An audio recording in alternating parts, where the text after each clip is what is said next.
comrades. There's a lot going on in the world lately, but I think the first thing that we're going to talk about tonight is these protests in Iran and how they relate to the project of regime change and U.S. intervention, as well as what exactly is going on the ground.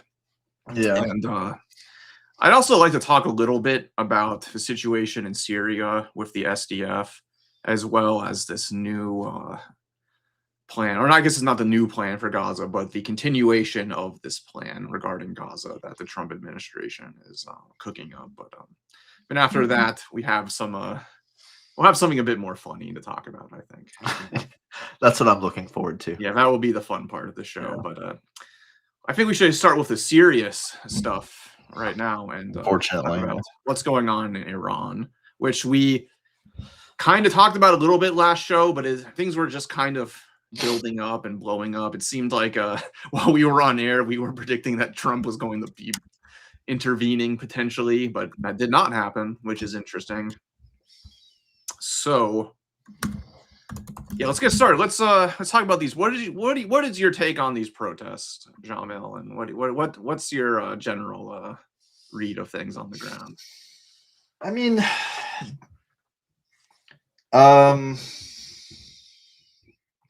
guess it depends what you mean by that. I mean, who cares what I think, right? But well, yeah, that's I mean, I guess the main thing is that the Iranian regime is just at this point is just incredibly unstable, eaten out by the economy has been pulverized by just on and off sanctions for the last 10 years, more than 10 years, plus just mismanagement and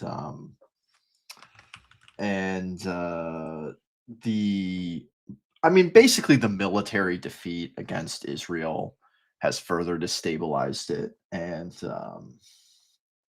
yeah, it's not looking good for the Islamic Republic.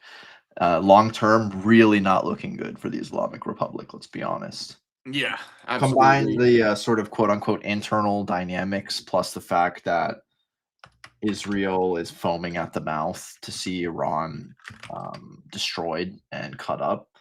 It's really not looking good long term, right? So, but I don't know. I mean, it's been kind of weird to see. It's been kind of weird to see the left's response to it. That's kind of what I want to talk Yeah. about. Is I think that's more important, to be honest. right, because we have some information. We have a Cosmonaut published a pretty good interview with Yasmin Mather. Yeah, we can go over that. It talks about the actual political economy and political dynamics on the ground. And I think that she's generally pretty solid on Iran. Obviously, I mean, she is, Iran. But I will say that the more interesting thing that we can kind of go into is the inter-left dynamics and how it seems like the left doesn't want there to be any kind of middle ground on this issue, right? You're either basically cheering for the protesters uncritically, or you're cheering for the Islamic Republic, and it's one of those situations where I can understand both sides of the argument in a way, but I feel like the truth is somewhere in the middle. Maybe, I don't know. Maybe that's a cop out, but it is a bit. I mean, I'm sort of similar. I think the main thing is, so first we kind of have to be clear about what's going on, which in of itself is not trivial, given that one, we live in the West where we hear just nothing but noise. Right. There's a lot of propaganda going around, like numbers of repression, like we're getting like pretty insane numbers of people killed. Yeah, and on the other hand, it's not helped by the fact that for some days the Iranian government had shut down the internet, basically. Right.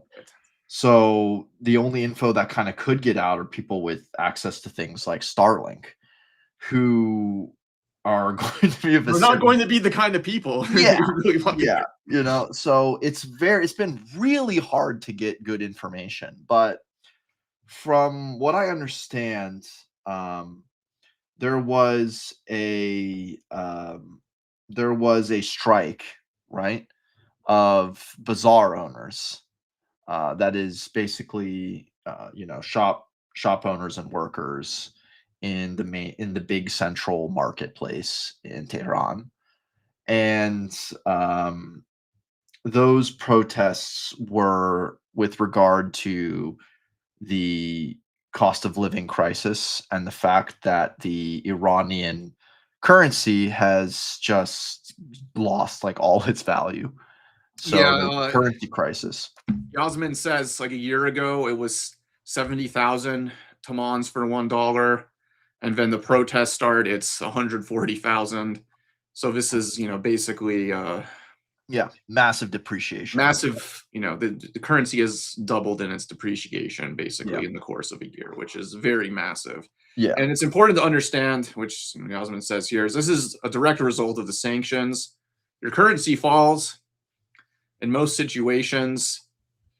You can control it because you have access to foreign currency reserves. You have access to Swift You payment. basically have space to restructure your debt. Yeah, Basically means a government can develop a plan to pay off its debts.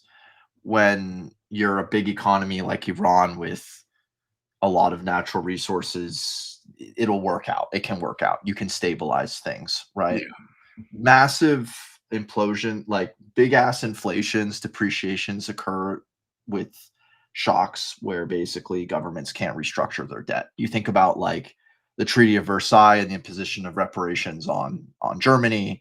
Basically, the necessity to pay back reparations just completely destroyed their ability to gain access to credit, to restructure their debt. And that's what you're seeing here. So you're seeing in Venezuela. They're analogous. They're not identical situations, but they're analogous. And these yeah, it's worth. One of these days I'm going to study sanctions much more closely because they're absolutely devastating. I mean, I saw a graph from a Lancet study that said that sanctions kill in the millions of people a year globally. So yeah, so it's worth being clear like why the Iranian government is, or right. the Iranian economy is in the state it is. That's not to say that there hasn't been mismanagement, other problems. I mean, like this is a government that does not allow robust labor organizing of any sorts. Right. There's mass wage theft that occurs in the economy, and when workers try to do anything to get their wages paid, they'll get thrown in jail, right?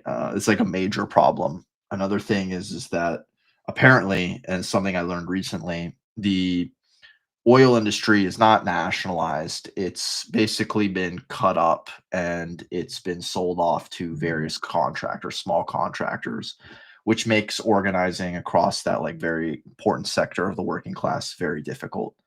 I wonder if that wasn't deliberate. I mean, It probably is. It probably. probably, so yeah, so the economy is in just free fall. Right. It's And I think an important thing that Yasmin talks about is how when you have an economy under sanctions, this distorts the economy and creates corruption, right? And so you have the situation where you have another rate of exchange for the Yeah, government and one rate of exchange for the population. And so, you have the Islamic Revolutionary Guard Corps, who are basically able to buy essential goods like medicine and food items at a different rate, a way lower rate, like 28,000. And so, and now they're able to basically sell these goods yeah, at a profit yeah, using the civilian exchange rate. So yeah, this, is naturally going to create resentment towards the ruling class, even though the sanctions are targeted towards everyone and are an imperialist plot designed to destroy the country. The kind of corruption that arises out of the sanction situation leads to more political problems yeah, compounding. yeah. So you have this rentier economy basically develop, and it seems like essentially the bazaar merchants who are, aren't exactly the poorest people in the country, but and a lot of these are basically part of the loyal base of the They're Iranian petty, government. I imagine they're petty bourgeois. Yeah, they are. Like they're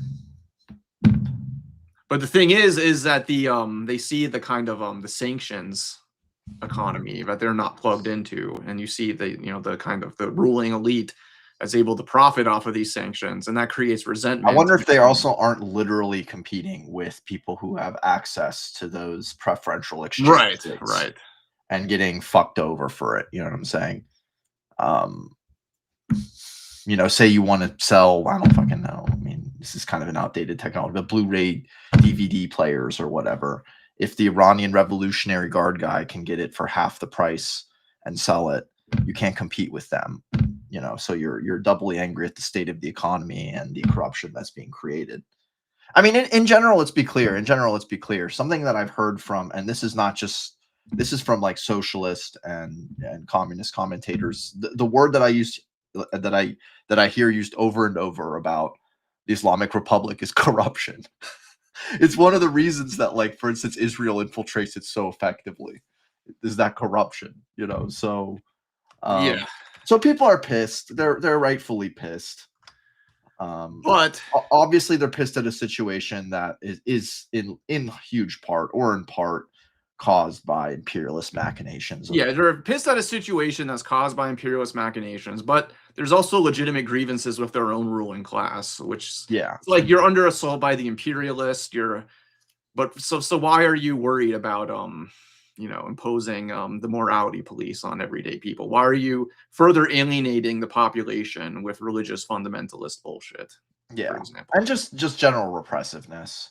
yeah, just general repressiveness. And I will say, it's a shame that people can't protest their government in this situation without the Mossad basically sweeping in and operating all of these cells and blowing up all of these cells and basically trying to turn their protests into what is clearly a regime change operation. I mean, undoubtedly the Mossad is involved.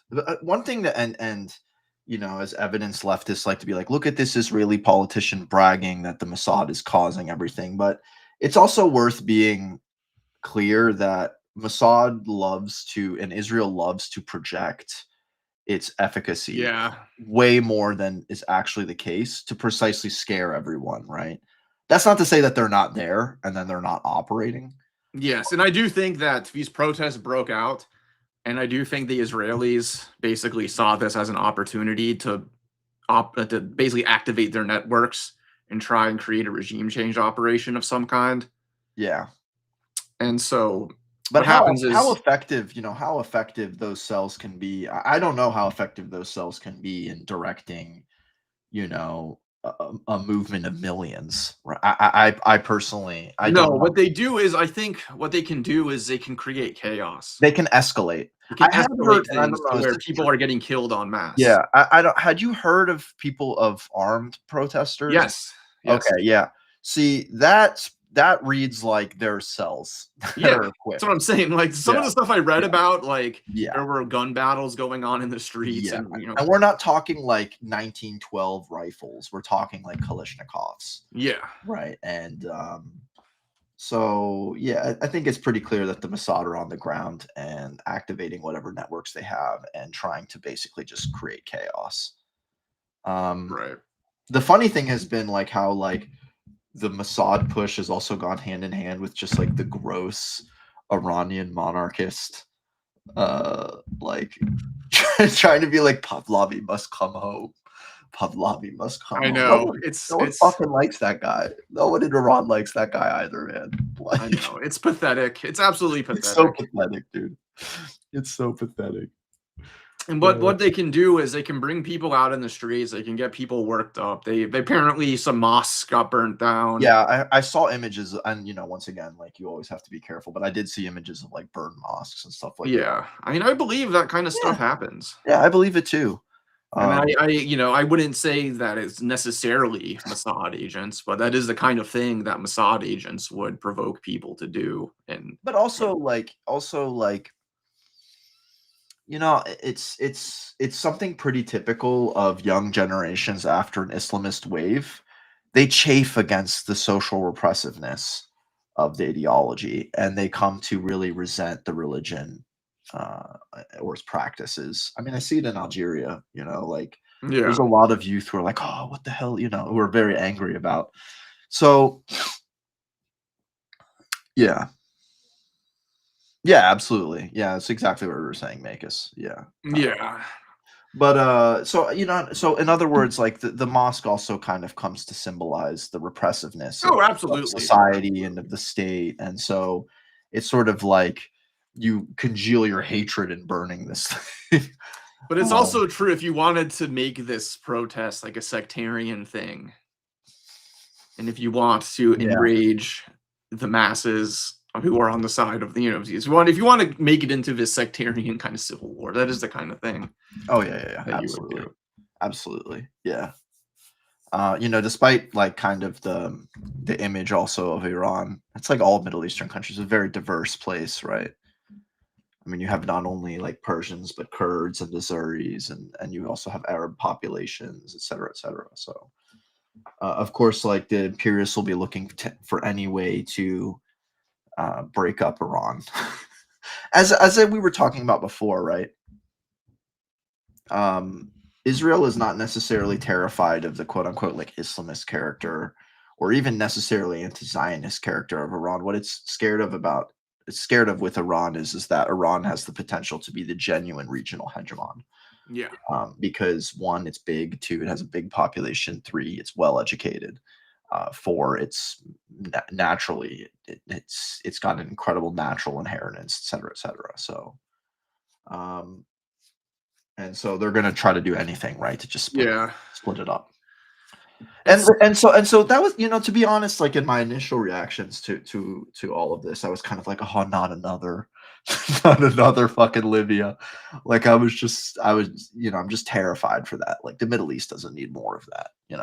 It really doesn't. So it's really hard to see what yeah, because you it, see Israel attack Iran, and you kind of see the population rally in the defense of the nation, yeah. and you see people really unify against Israel, and then this happens, and it's almost like, well, where did that go Yeah. necessarily? Well, I think That's I'm not saying it even did go somewhere, but it's more like well, how much did I don't know if we really are clear on how much. I mean, obviously the population, if you get bombed by Israel, you rally against it. But how much did that genuinely unite the country is another thing, right? yeah. I guess my point is kind of like if Israel bombs a country, gets everybody agitated against Israel, and then tries to pull a regime change operation there a few months later, it just seems like it's not going to work. Well, I feel like the people on the ground are going to be very clear that like we're not acting for Israel, right? Yeah, that's Like true as I well. think the mass, I imagine the vast, vast, vast majority of Iranians on the street are very clear about that. Yeah. I wonder, I just wish that we had better information about what Iranians were thinking. It's very hard to get. It's very hard to Well, get information. And Dropsite did interview a protester. apparently, you telling me they were getting flack for this, right? Yeah, they have been getting serious flack for interviewing a protester. Everyone's saying that they gave a platform to a Mossad agent. Okay, that seems ridiculous. Yeah, it's like, well, it is possible that they did. That is a small possibility that this guy Of was course, literally a Mossad agent, but of there's course, no it's actual physically evidence. possible. It does not break the laws of physics or logic or whatever. But whether it's socially, I don't think it is. Well, it's also just like, listen, like they're supposed to be reporting on these protests. Like if you want them to report on these protests, it's kind of silly to like not interview a protester. Well, I mean, what's the alternative, right? Just interview like nothing but like Well, interview the revolutionary. IRGC and interview like pro government Iranians, Yeah. basically. Or interview what, like some fucking ghoul in some think tank called like the Shaw Forever like organization, you know? I mean, Yeah. But I don't know, maybe we can take a quick look at this interview and see. yeah, it's worth looking at. But listen, I mean, the more important kind of question is like, what should we be doing? And I think it's pretty clear that what we need to be doing is pushing against our own ruling class's desire to further destroy the Middle East and carve up Iran. Yeah. Basically for its own interests and the interests of Israel. Yeah, I will say any kind of expression of solidarity with these protests, it needs to come like after a very full-throated like condemnation of any kind of imperialist intervention and plot. Because like, that's really what matters for us. Yeah, that's really the most important thing for us.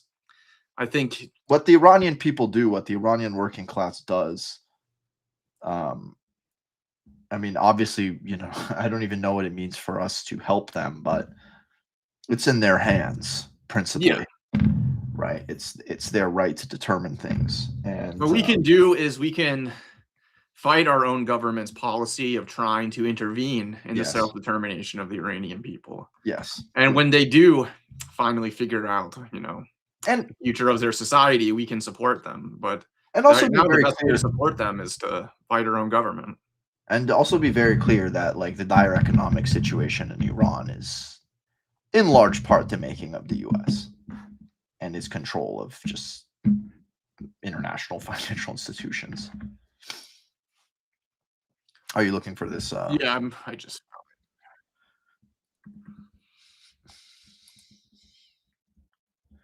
I mean, you know, yeah, you know what Marcus says is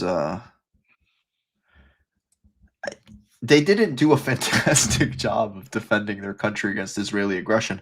Of course, the Israelis suffered more in a few days than they have in who knows how fucking long, because they're arrogant and shielded and are 99% of the time the aggressor. But it's not as if like the Iranians were unscathed. They took massive casualties, and I think that the conclusion of the war was Israel had uncontested air supremacy, which is a fucking disaster. Yeah. Basically, they could just fly planes over Iran without fearing anything, any retaliation. That's military defeat. In many ways, Israel did suffer the moral defeat because, okay, pardon my French, they're pussies and they can't take anything. Yeah. But militarily, in genuine terms, it was the Iranians, you know, there was more damage inflicted on Iran, right? So there was the moral defeat of the fact that we all got to see bombs fall on Tel Aviv. Yeah, and you know that there are repercussions to Israel's genocidal and bellicose behavior, and that it can't just arrogantly destroy and genocide whoever it wants. Yeah, well, let's keep in mind they had to basically force Iran to even respond in the way that they did. Yeah, and I mean it's not as if they hadn't been provoking for a while either. Yeah, they had to be provoked quite a bit to do what they did. Hold on, I found the interview. We're not going to play this whole thing, but we can play a little around. It's worth it.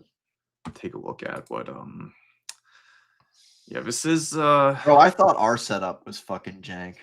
I think Ryan Grimm's got us beat. Tests in Iran, but there has been little heard from protesters themselves. That is not merely a failing of the media. Part of the reason is that the government there has shut down the internet for an extended period of time, which is blocking people from reaching loved ones or reaching Western or any other media outside of Iran, and it's blocking people from inside, journalists who are inside Iran from getting images out. There's also the phenomenon that we know of transnational repression, that even if you are able to get in touch with one of your family members who is in Iran, if you speak publicly and they find out who you are, there's a significant risk for the family back at home. So joining us today will be a person who has been involved in protests for several decades at this point inside Iran, and was there at the height of the demonstrations, has since left. We're not going to talk about where she has left to or where she came from for her in order to conceal her identity, but we're grateful that she's joined us today. Thank you so much for being here. Thank you for having me. And so can you tell us a little bit about, well, actually tell us the first protest or how did you realize that this protest movement, which started shortly after Christmas, was something serious? And when did you first start participating in it? I went home to visit family. I had no idea that there was unrest until Thursday night, 8th of January. And we were sitting around. But you had been there for weeks at that point. Yes. Right. But it hadn't burst onto the scene. I didn't notice anything. And we would hear about things happening outside of Tehran, but not in Tehran. I didn't notice anything. And that's not surprising because I wasn't near anywhere near center of town or places that people would gather. Mm-hmm. So what you're saying that it started outside of Tehran first is what it kind of sounds like. No, that's not what I got. But okay, maybe I misheard then. On Thursday night, no, I think she's saying she was not near the center where it started. So okay. Yeah. Around 8 p.m. we started. We were January 8th. Yes, January 8th. We were sitting around just drinking, socializing with a few of my friends, and we started hearing chanting outside.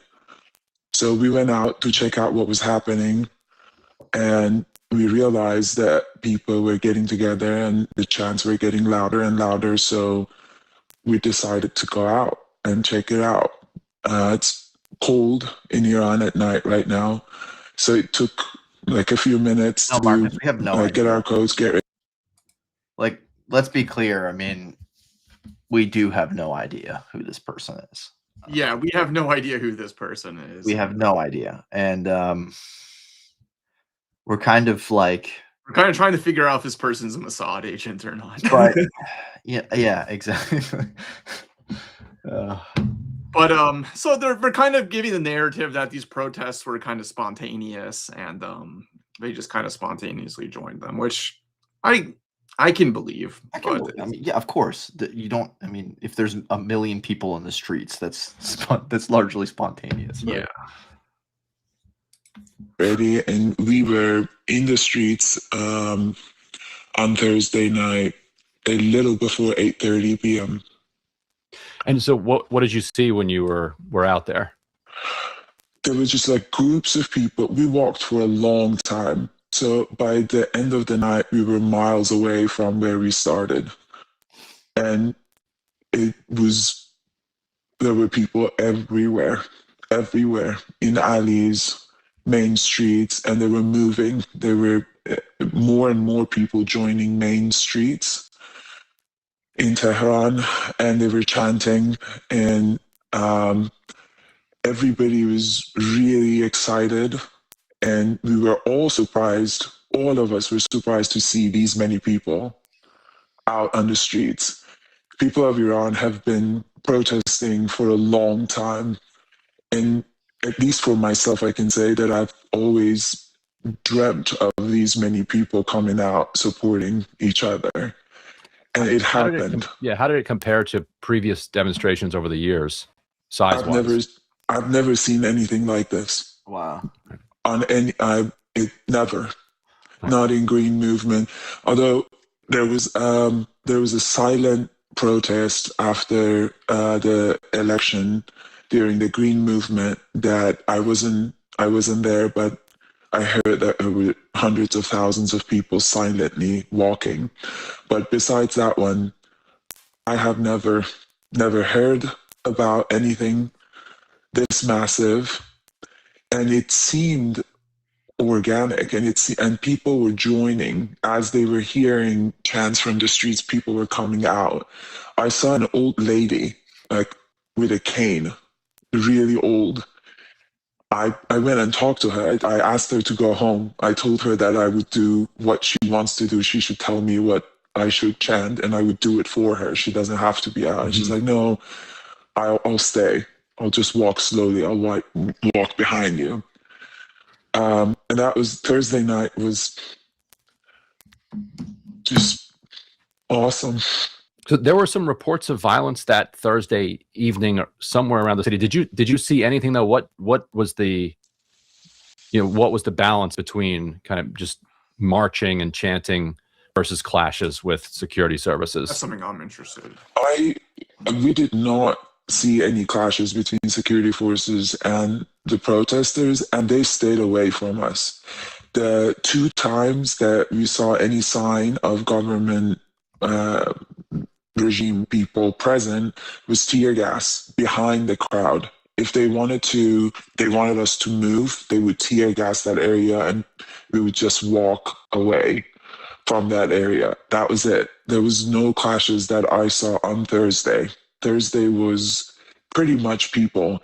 And the crowds got so big, I don't know, besides what they did on Saturday, there was nothing they could have done. There was just so many people that the sheer number of people in the streets was unprecedented. See, I mean, if this person is full of shit or not, then that's up for us to decide. But if they are not full of shit, I mean, it definitely points to like a massive spontaneous movement. Yeah, absolutely. And yeah. No, I mean, skip forward a little bit, see if they talk anything about Mossad. Just so bright that it was day for like 10 seconds. I don't know what they used, but it just lit up and then went quiet. There were big groups of bikers with like machine guns and machetes just patrolling and did they have uniforms? No, they were like dressed in black with face masks, and my friends asked me if they were Iranian or not, and there's no way we could have tell. It's just impossible to tell. And they were in a large group together. That's freaking weird. Wait, there was like armed, masked guys? Yeah. I mean, they could be paramilitary. They could be, basically the state in hiding. They could be something else. Yeah. No, that is really weird. Yeah, there's can you describe these motorcyclists? Well, yeah, they were always in large groups together, dressed in black, like commandos or like movies, and really scary, like staring. Even the day, Sunday after Saturday, I was in a car, and they were patrolling the streets after Saturday, and they came from behind, like a group of 50 of them at least. And I was so scared that I couldn't look away. And one of them was staring at me. And one of my friends held my hand and was like, "Look at me, don't look at them." Like, it looks like these were like pro government, like paramilitaries, yeah. To get my attention away from them.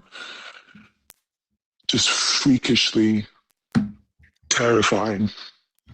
And you were telling me that as you were running, you could hear the bullets and you could see people fall. How close to you were the people who were going down? Like what kind of I have no idea. Right. Like I could tell you, but I don't know how accurate it would be. Let's go forward a little bit. Friday, it's weird, yeah. And maybe Saturday if it's super violent. There was nothing after in Tehran. So Sunday, Monday, so that was complete. From your perspective, that was complete suppression. Yes, Saturday night, Tehran was massacred, and then it went quiet. I mean, yeah, that seems to be basically what happened. Is these protests break out, they become more violent, more aggressive, and then there's just total repression. Yeah. And yeah. Anyway, that's Well, it's it could pretty be horrifying the to think it about. could be the paramilitaries have been granted, basically further leeway to do whatever they want. It could just be that simple, right? That's just going to make people more angry at the government. Just like people are more angry at ICE than ever right now in the United States because we have these paramilitaries running around with license to do whatever they want. So, I don't know. Like, I mean, at one end you can say, well, what do you expect the government to do? They have to shut down this obvious Mossad plot to overthrow the government and install the Pavlahis who are going to turn Iran into a loyal ally of Israel. But on the other end, it's like it's sending in like black clad motorcycle paramilitaries. It's just like arbitrarily like murder protests. Yeah, that might like take care of the problem in a couple days, but you're just building up more resentment against the state. You're building up more reason for future protests. Like maybe the gambit is that you terrify people so much that they never protest again. I think that's but does that actually work? A regime can only rely on so much repression. Yeah. They don't have the truth. For the simple fact they don't have enough people. No regime, so to speak, is explicitly made up of enough people to repress a population. So relying on repression as a mechanism for stability long term is just it's not a good it's not viable. I know that in previous, there's 2019, 2020, and then there was when was the protests when they killed the Kurdish woman, like brutally? Those were when?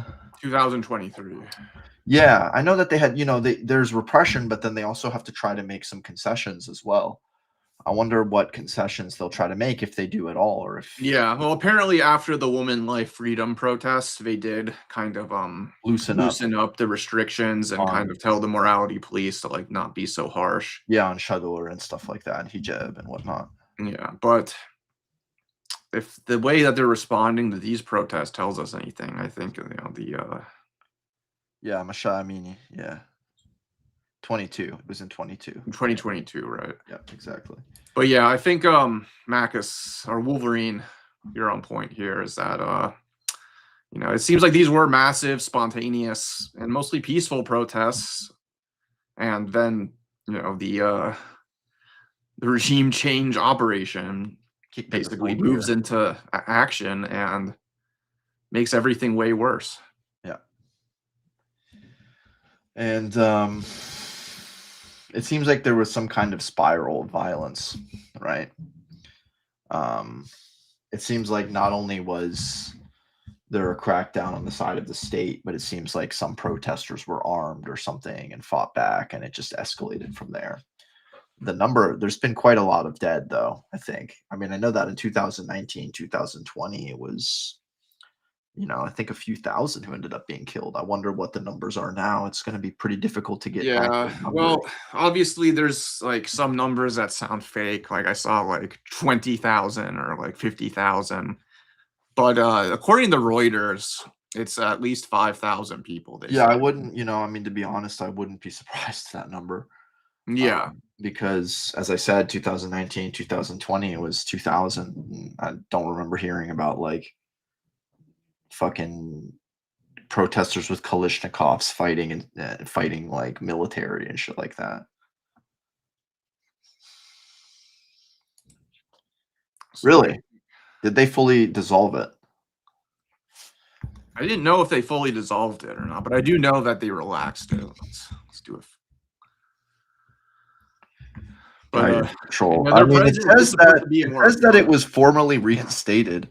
It was allegedly dissolved in December 2022 and formally reinstated on the 16th of July 2023. Yeah, that's bad stuff.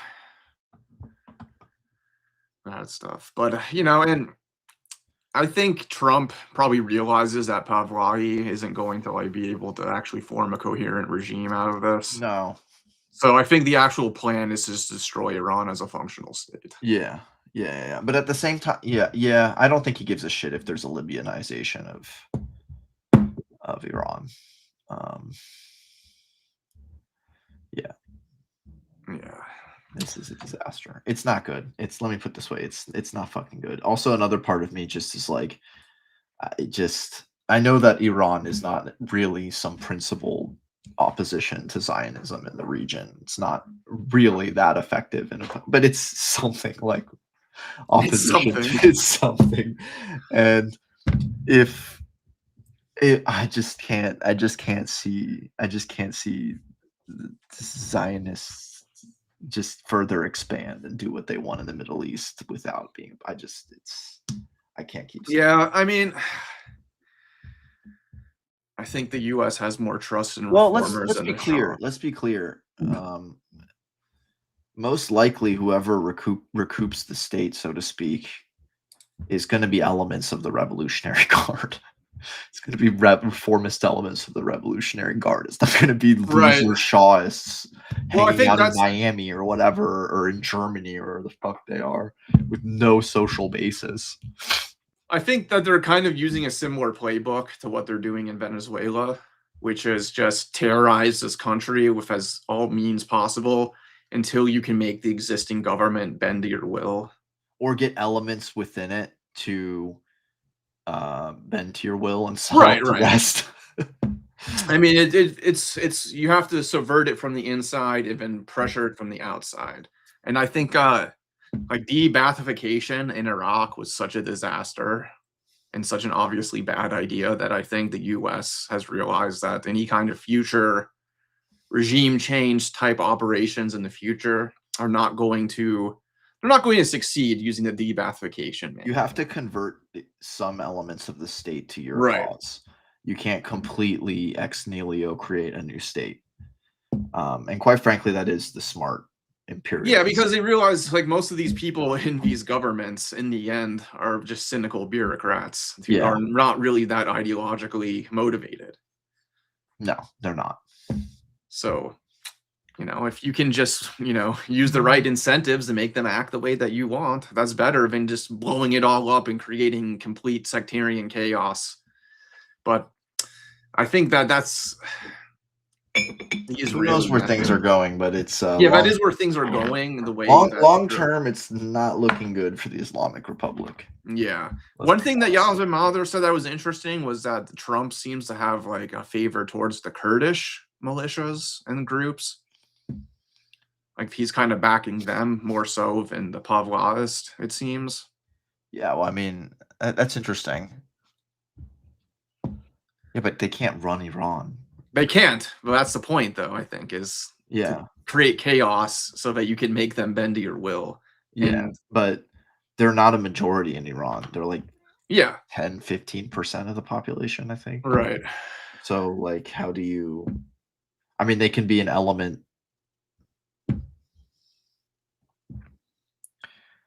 Yeah, I mean, I'm not going to... Yeah, this is true. This is something to keep true. It's not just due to like Zionist occupation of the government. It's also just due to like MAGA, which is a Zionist movement. Don't get me wrong, but it's just the insanity of MAGA. Yeah, I mean, at this point, the single best word to characterize U.S. empire is senile. It is fucking senile. Yeah, and so especially because we've created this like imperial executive, which at this point means that if you get a fucking lunatic to occupy that office, they have all kinds of cranks and levers to just cause global chaos. Yeah, Kurds have been fucked over so many times by the U.S., but it's not as if they don't, work with the U.S., which they still do in places like Syria. And it's not just like the Barzani strain of Kurdish nationalism that has cooperated with U.S. imperialism, right? It's not to say that, that the Syrian Kurds had good options. Well, let's be we should clear, talk they're about not this a little bit. principled opponents of U.S. imperialism. Because I will say, obviously, Trump doesn't give a shit about the national liberation struggle of the Kurdish people.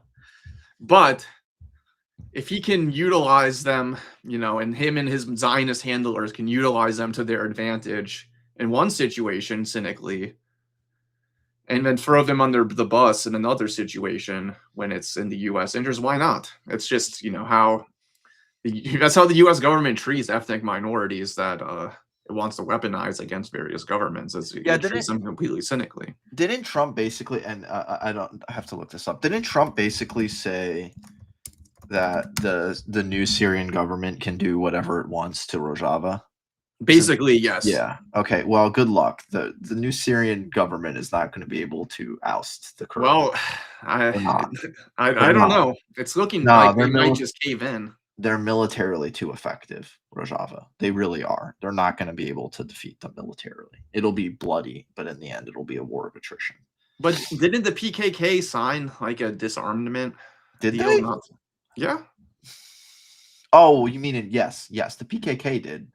Yeah, but the YPG and Rojava and they operate more or less autonomously from PKK, don't they? They're not disarming. That's what I heard. In Syria? Yeah. No way. That's what I heard. Hold on. Let's do some fact checking here. Let's do some fact check. I would be hugely. I'm very skeptical. No, I think we're about to. Like, what I heard is basically that Rojava is done, and that basically they're being integrated into the existing Syrian government.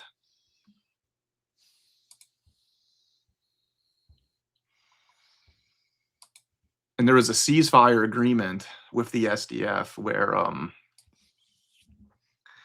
hold on, I found this.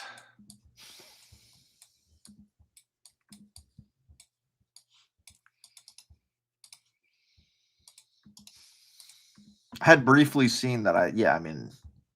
Oh, you mean, the recent Syrian news? Yeah. Yeah, I think Donald was sharing that with me earlier. Yeah, right before the show. We didn't really prepare to talk about this in depth, but we should go over what's going on here. So yeah, these are there has been a ceasefire between the SDF and the existing Syrian government under Jolani. Not a guy that I like at all, obviously. An immediate and comprehensive ceasefire across all fronts and contact lines between the Syrian government and the SDF, and the withdrawal of all SDF military formations to the east of the Euphrates rivers as a preliminary step for redeployment. Yeah, it's over, man. Rojava's over. And I'm not happy about that. No, I'm not either, obviously. Yeah, I mean, it's like, I think we have criticisms of Rojava. We have criticisms of their collaboration with the U.S. government and other things, but it's still not good. Oh my God. Full and immediate administrative and military handover of the Azor and Raqqa governance to the Syrian government. So that's, man, this is bad. Integrating all civilian institutions into the government. We're going to take control of all border crossings, oil fields, and gas fields. Full integration of all SDF military and security personnel into the structures of Syrian Ministry of Defense. Yeah. So Wolverine Claws, did you hear how those clashes went? Was it that they didn't have the stomach for the fight, or was Jelani's forces actually crushing them? Because I'm very surprised by that.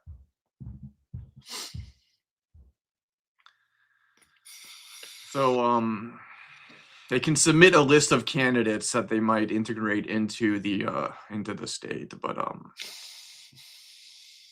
then they say that they will provide for the recognition of Kurdish cultural and linguistic rights. Fuck this guy. I'm gonna shut up. Fuck this guy, man. Who the fuck are you? God damn it! What arrogates you the right to be the president of the Syrian? God fucking damn it! Yeah, Nick a muck. And SDF commits to the removal of all non-Syrian Kurdistan Workers' Party leaders. Oh my God! And members out. So yeah, it's over. Jesus, it's Christ. So over, man. They're cooked. They're fucking cooked, dude. Yeah. Well, I mean, basically what happened is the United States, they had, ties with the SDF, obviously. They were kind of a U.S. proxy in the region, but clearly it's clear that the U.S. got a new proxy. The new guy in town is way more effective for our interests than these Kurdish militias are, so they're done. They're throwing them under the bus. And then plus, by the point that Giuliani had taken over, the SDF was already like working with the Assad government. Like they were actually probably more aligned with the Assad government at that point than the U.S. was, than they were with the U.S. Yeah. So, well, from what how much was it? How much was it like neutrality versus actively cooperating? That I don't know. There was active cooperation militarily. I know that. That's nuts. Yeah. And so I can imagine that a lot of the new government forces that are going in there probably want revenge because of that perceived collaboration with Assad. Yeah. There's this whole psychotic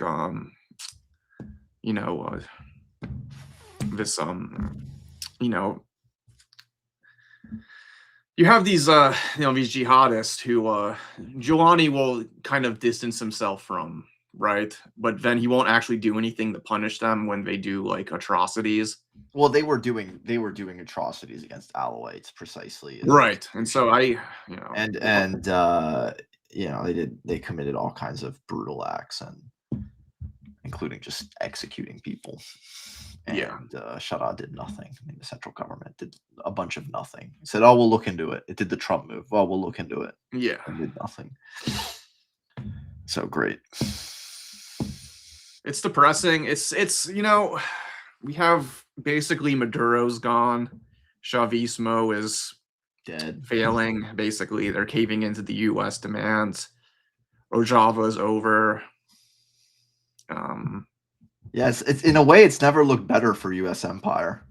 I know. It's in a weird way. In a weird way, it's like China is rising, becoming more and more economically powerful, and there is like a real threat to U.S. hegemony developing.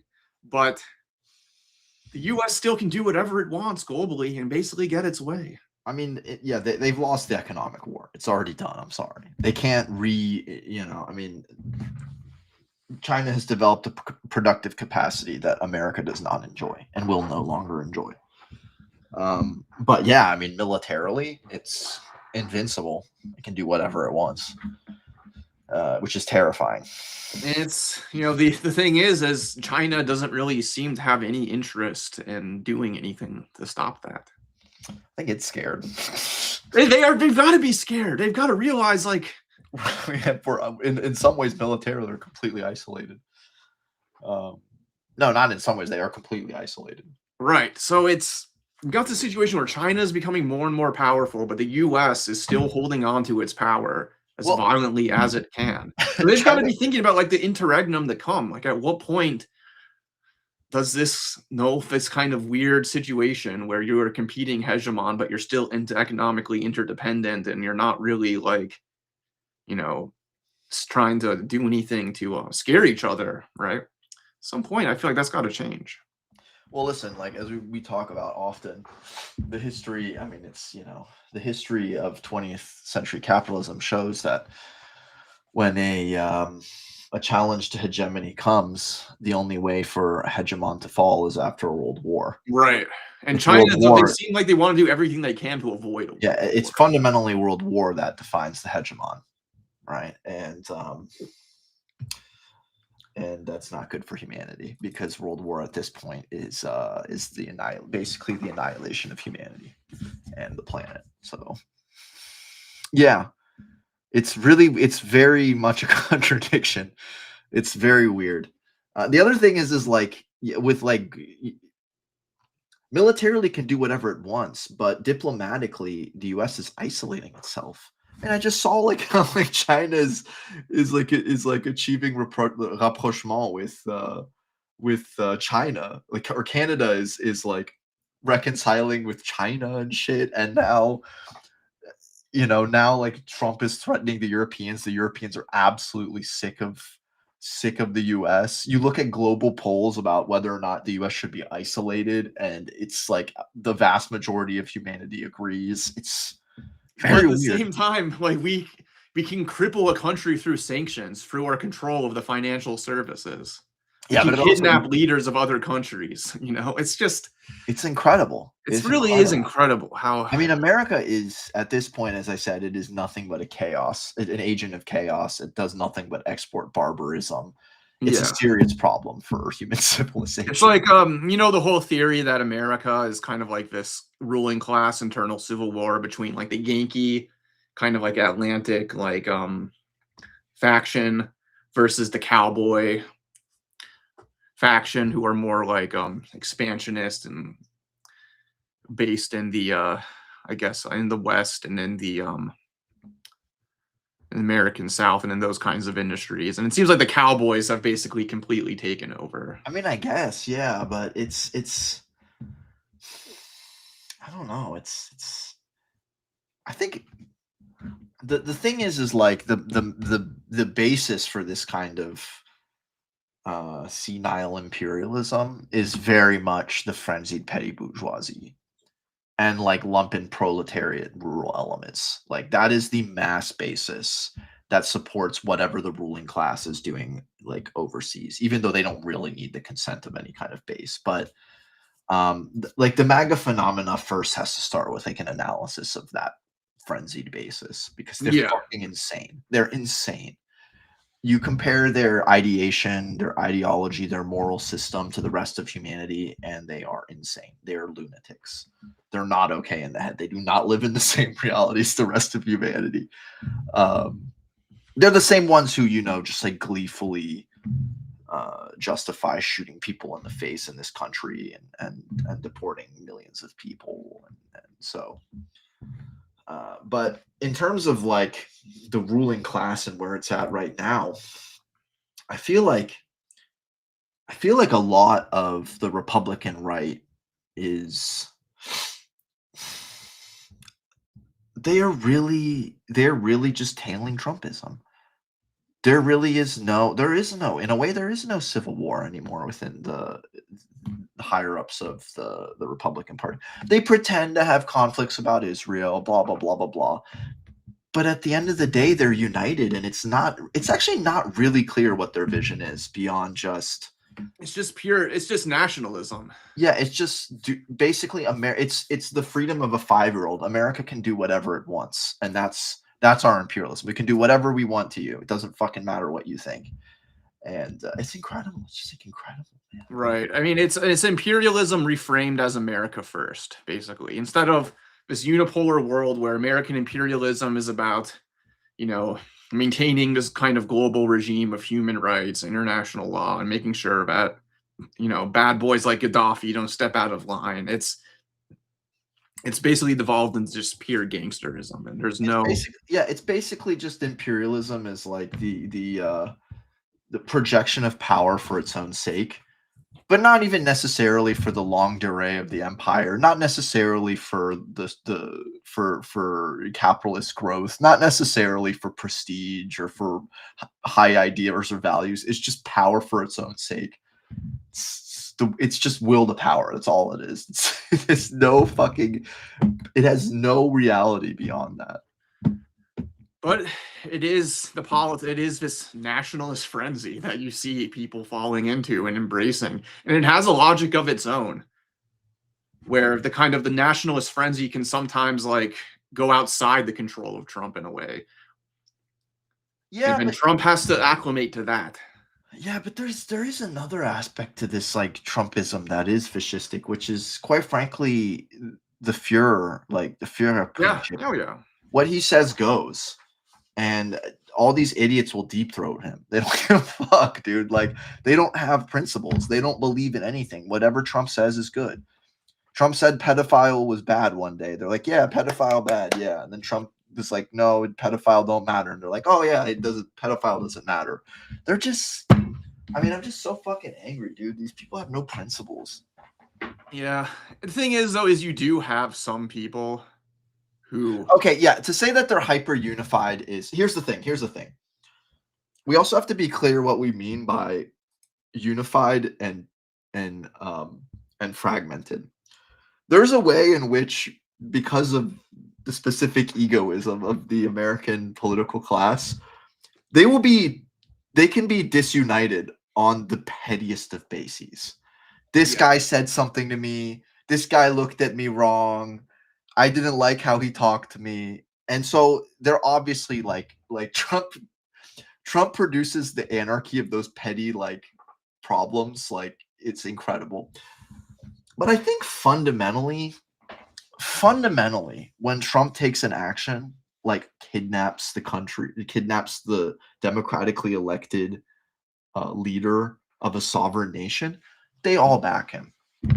They all come after the fact and they stand behind him. Can you name one right-wing figure within the state or within the media that oppose this? I literally cannot. I can't. You know, oh, Nick Fuentes, opposition, blah, blah, blah. Nick Fuentes, this, fucking Asmongold, blah, blah, blah. They all those jackasses supported him too, right? Yeah, no, they did. Even like the guys like Nick Fuentes who like claim to be like too nationalist for MAGA fakers, they all backed this. So it's and I feel a lot of this is like the going after Somalians, the stuff with Venezuela. That is all a way to get the MAGA base back on board when they're starting to get annoyed by the Zionism. That's really all this is. Frankly, it worked. It worked. It totally worked. It worked so well.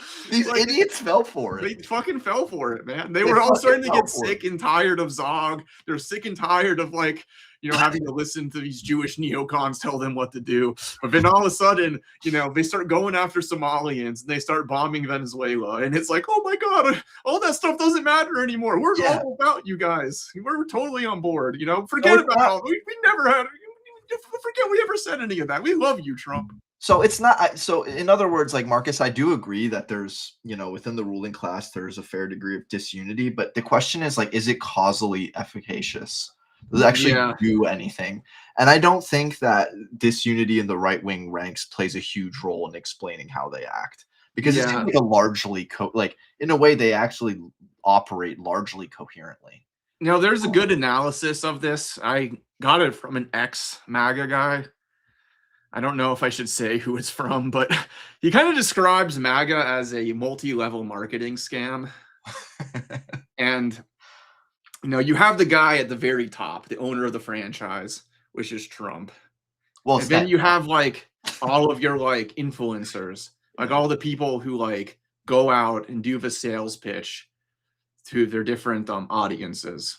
And so, you know, in a multi-level marketing scam, you know, say you're selling I don't know, Avon makeup or something, and you know, you have a different pitch. Different people who are you know, doing the scam or doing the sale are going to have a different pitch for a different audience. Like Pam in Virginia is going to have a different pitch than Linda in California. Just like Nick Fuentes is going to have a different pitch than Ben Shapiro or whoever, right? But in the end, they're all selling the same product. They're just marketing it to different audiences. Yeah. And in the end, it all ends back up at the top of the pyramid, which is Trump. It is basically a pyramid scheme where you have people who are grifted into supporting it, and then they grift people below them into supporting it, and then they, you know, it's all grift from top to bottom. But the fact is that they can be disunified because they're all kind of marketing the different fragmented identities that all kind of make up the ecosystem of the modern right. Yeah. And, you know, but once again, like, you know, when we talk about unity and disunity of a ruling class, it's a really deep question, right? Because it's also about like, you know, which aspect of the capitalist class are we talking about? State officials, like, you know, even within the capitalist class, we talk about different factions, same thing for the state, and then they can overlap. And so, you know, I guess it depends what we mean by unity and disunity. I guess what I meant here is unity around when Trump makes a random decision, because that actually is causally very important for where we're at in history. Is we have this imperial presidency. We've elected this monkey and put him in this office. and he can basically do whatever he wants to any other country in the world. And the question is like, how does the right wing, right wing ruling class respond to his random actions? Yeah, absolutely. Yeah, that I agree with, Marcus. Like, I really don't see what life the right wing has after Trump. I think they do have a future in people like Fuentes, but it's going to take some time before you can get somewhat like, how do I put it, more serious version of Fuentes who can that crowd is just so nihilistic and unserious. Yeah, he's too unserious. He's too toxic, but in ways that are like superfluous to the kind of hyper nationalism that could really build a right wing project post Trump. But I think there is something there if that hyper nationalism, and yeah, building off of Trump is going to be building off of this hyper nationalism. Yeah. It is really disappointing how much nationalism is just still the supreme politics. Yeah, it's kind of I mean, it is. It's weird. It's depressing. It is depressing. Yeah, and so Trump sold out the Kurds. Great. Hardly surprising. It's not surprising at all in hindsight, Now I think maybe we should take a look at since we're still in the Middle East and talking about Trump, maybe look at I love this comment. Brexiters are the same way. Chud brain rot is a multinational issue in the West. Yeah, it is. Chud brain rot is becoming an international cancer. Too much power. Just too much power in these nations. Hold on. I haven't. The only thing I've seen of like Tommy Robinson is like him running around being like, Israel's the best place in the world and I want to live in Israel, but I haven't really seen anything else, so I can't say. Yeah, Tommy Robinson is basically just I mean, I know he's another right-wing grifter. But he's just he was like in some like Nazi fascist group when he was younger, but then he decided to try to create like a more like marketable version of these politics. So he pretty much just like went around the UK harassing Muslims and filming it. Yeah. And then being like, oh my God, these Muslims are so scary and dangerous. Yeah. I know the grift. Yeah, I mean it's and he probably is a Mossad agent, like Tel Aviv Tommy is what they call him. Yeah, I know, yeah. That's a funny name. That's so funny. Yeah. Hold on, I'm trying to find the list of Trump's board for Gaza, because this was also ridiculous.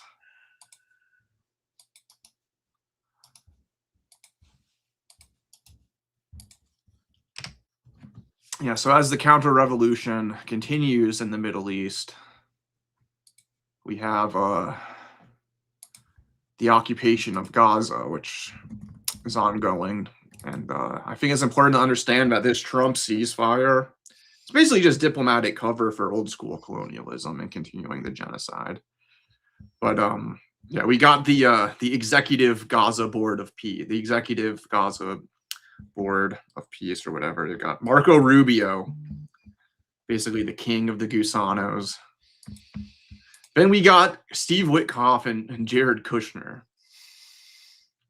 who are literally Chabad Lubavitchers. So yeah, that's oh my God. Yeah. And I've been doing a lot of research on the Chabad Lubavitch because I think that they are an important piece of the puzzle in how insane Zionism has become. But this is just such an egregious insult to the the Chabad Lubavitchers, like, they don't believe in like withdrawal from any like amount of Israeli occupied land. Like the big writings that their like Rabbi Schneerson, who's dead now, but there's like the whole debate about if he's the Messiah or not or whatever. But in his writings on Israel, he basically says that it's called Eyes Upon the Land. He basically says that it's not justified for Israel to withdraw from any Arab land that has occupied in the name of peace. So these guys believe that Jewish settlers have a God-given right to occupy this land. And you can't like the incredible thing is like you literally cannot negotiate with those kinds of people. You can't. I mean, if your negotiation, if your argument is God gave it to me, where the conversation begins and ends there. Right. Like, what do you want us to say to that? And the thing about the Kabod guys, huh? The thing about the Kabod guys is that they have this. Their Schneerson started out opposed to Zionism because of the whole the Messiah hasn't come yet, so therefore it's not legitimate to create a Jewish state. But really the problem with him was that Israel was like a secular state. Yeah. And didn't follow Jewish law. Well, it's interesting because like, yeah, I mean, it's become increasingly less so is the point. Right. And so the Kabod guys basically had this thing where it's like, well, the problem with Israel is that like it doesn't follow Jewish law, but it's still like a state made of Jewish people, and wherever Jewish people are, like we need to be there, like, bringing them to Orthodox Judaism or whatever. And so basically they become like these Orthodox Jew. What was that? Jared Kushner's Orthodox? Well, he's a Kabod guy, right? And Kabod are weird because they're like an Orthodox sect, but they like do outreach to all Jewish people to try and like get them to like reconnect with their heritage or whatever. Yeah, but he's also like married to like,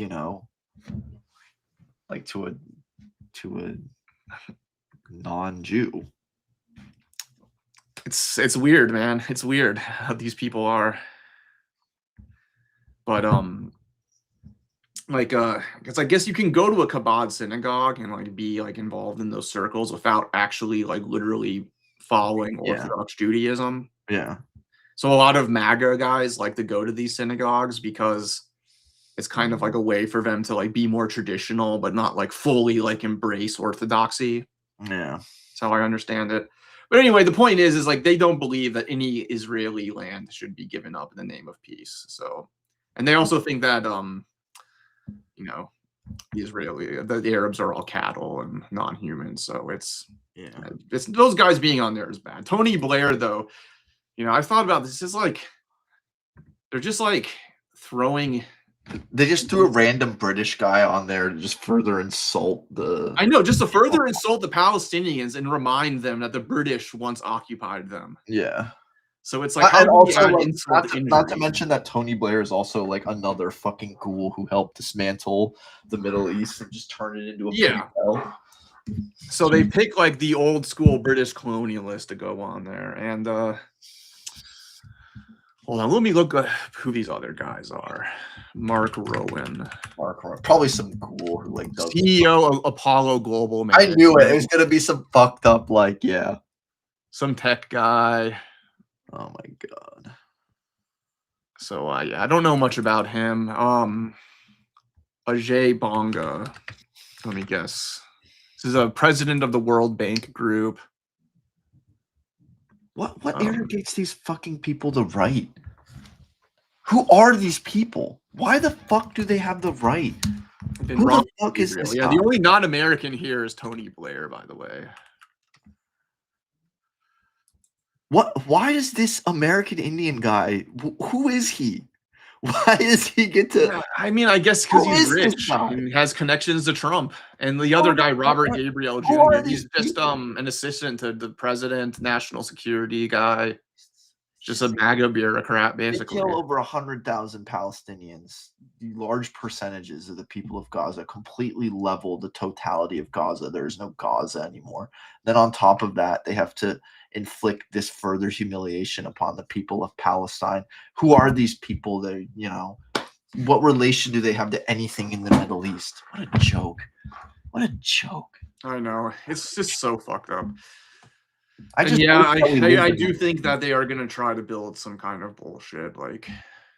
Of course they are, like American resort in Gaza, and it's just going to be Epstein Island. Yeah, it's just going to be some creepy shit for these dogs.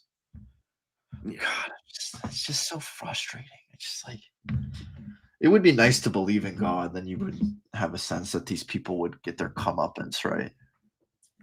I guess you can get on the board with $1 billion. So it's basically just a billionaires club for managing the colonial loot. Yeah, that's exactly what it is. I mean, what the hell are they even going to do? What is their putative, like, what's their putative function? Peace. Yeah, it's gonna bring peace. That's always the fucking bullshit they say. It was gonna bring peace. Yeah, since the quote-unquote ceasefire, they've killed hundreds of Palestinians. People are freezing to death in their tents. I've seen tents on fire because people are trying to stay warm in conditions where no human should have to live during the winter. Just egregious. Just egregious. Like, yeah, it's really important that we don't stop talking about Gaza and let everything else that's going on distract us from it, because that's still very important. They're killing hundreds of people. They're still stepping up operations in the West Bank. The settlers have been increasingly unhinged in the West Bank, which is hard to believe because they were already fucking crazy. It's just like unbelievable. I mean, like, you know, MAGA was having a lot of issues because of the controversy of Zionism, but you know, just flare up some distractions and get the base back on board, you know, and it seems to be working. But us of the left, you know, we got our eyes on what's serious. So yeah, we know what's going on. But yeah, these idiots fell for it hook, line, sinker. Morons. They started asking the right questions, and then all of a sudden they did some bullshit regime change stuff to just quickly get their minds off it. These goldfish. Another thing to talk about, I guess, let's return to American news, I guess, with the whole Jerome Powell. Oh, yeah.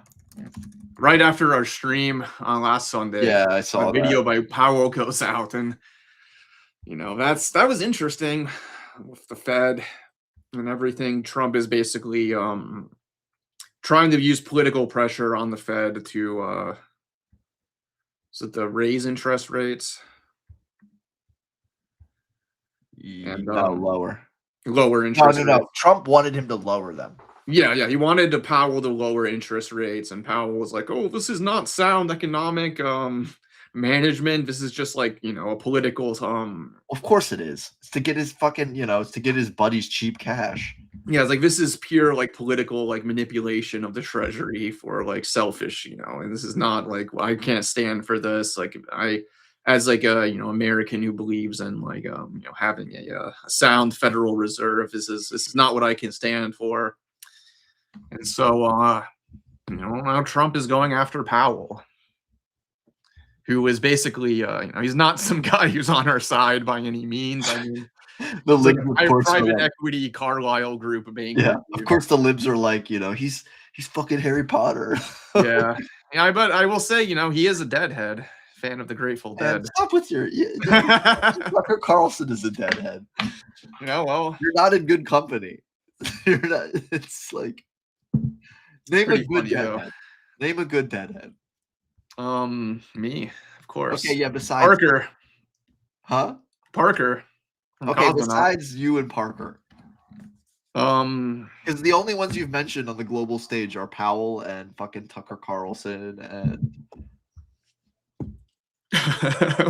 There's got to be some good famous guys who are deadheads. I'm sure there's definitely some that are on the list, but anyway, so yeah, Powell is you know, he's the admin is starting to split is kind of my take on this, and you've got people in the streets like going after ICE going after people in the streets. You've got the actual administration starting to split.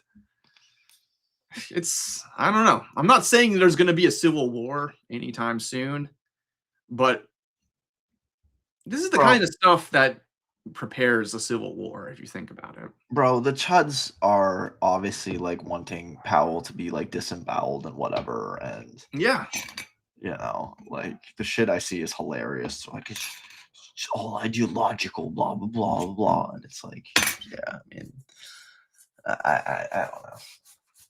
Yeah, I don't know what's going to happen with regards to the Federal Reserve, but it's just, I'm just saying, like, you've got unrest in the streets, you've got a split within the state kind of bubbling up. Midterms coming up. Trump is talking about canceling. I really wouldn't overestimate a split in the state. There's disunity. Let's just put it that way. I don't know. At this point, I don't even know if it's going to do anything. Yeah, it could go nowhere, but these are symptoms of crisis and real political crisis. The main thing that is like,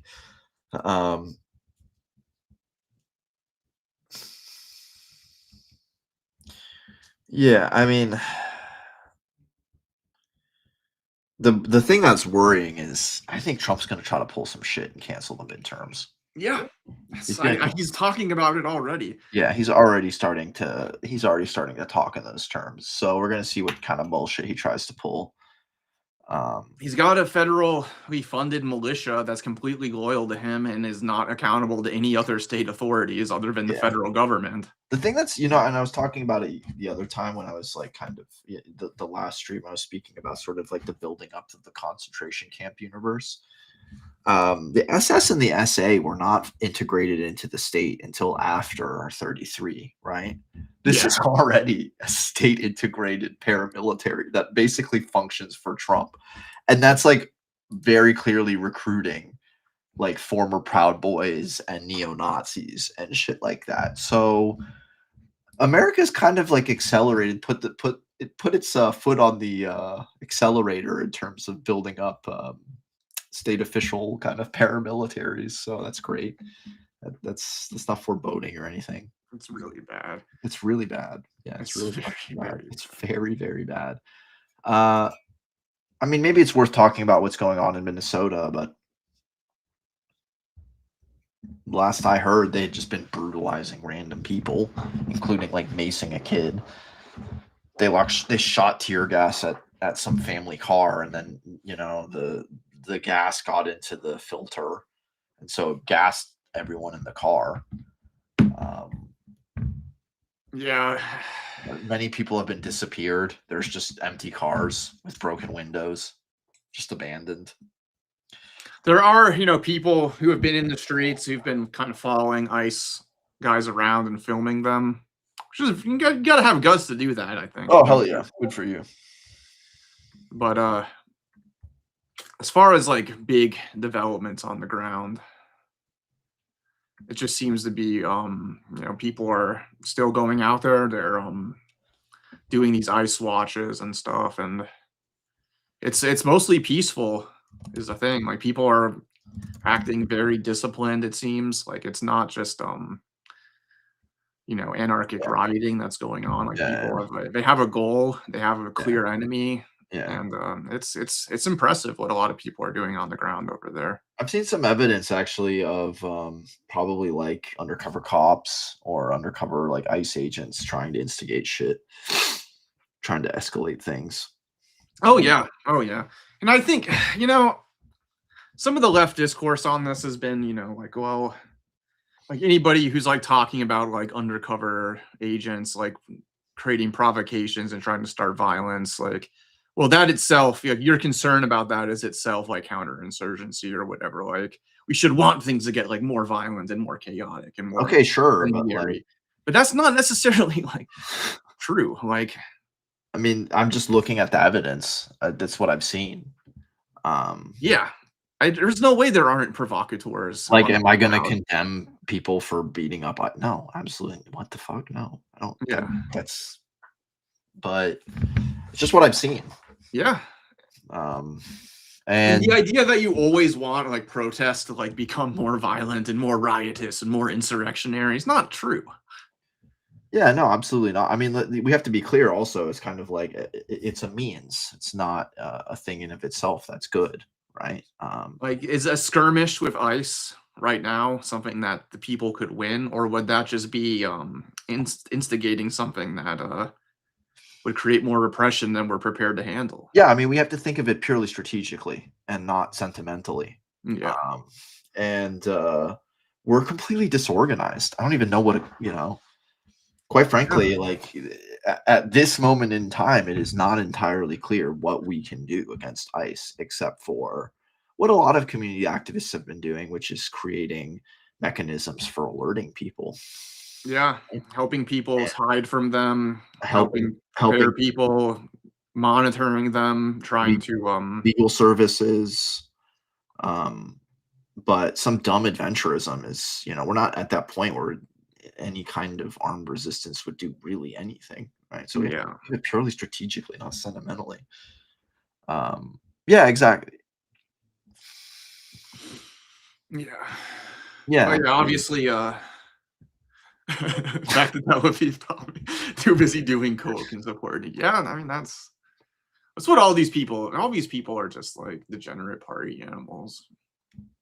Yeah, but so it really is not clear what we can do. I mean, the truth is that as socialists, what we want is a mass organization that could hope to quickly and effectively dismantle this part of the government. Just abolish ICE. No defund, no, just straight, it's done. It's over. And if that is a reform we should be pushing for immediately. It's not like abolish the police or defund the police. It's a different type of thing. Because it's like, okay, say we abolish the police. Well, then how are we going to enforce laws? We have to create like it requires an entire revolution to do something like that. I don't even think the debate is necessarily even worth having. But abolishing ICE, there's no question that that's completely feasible. Like, there's no positive social function that ICE serves whatsoever.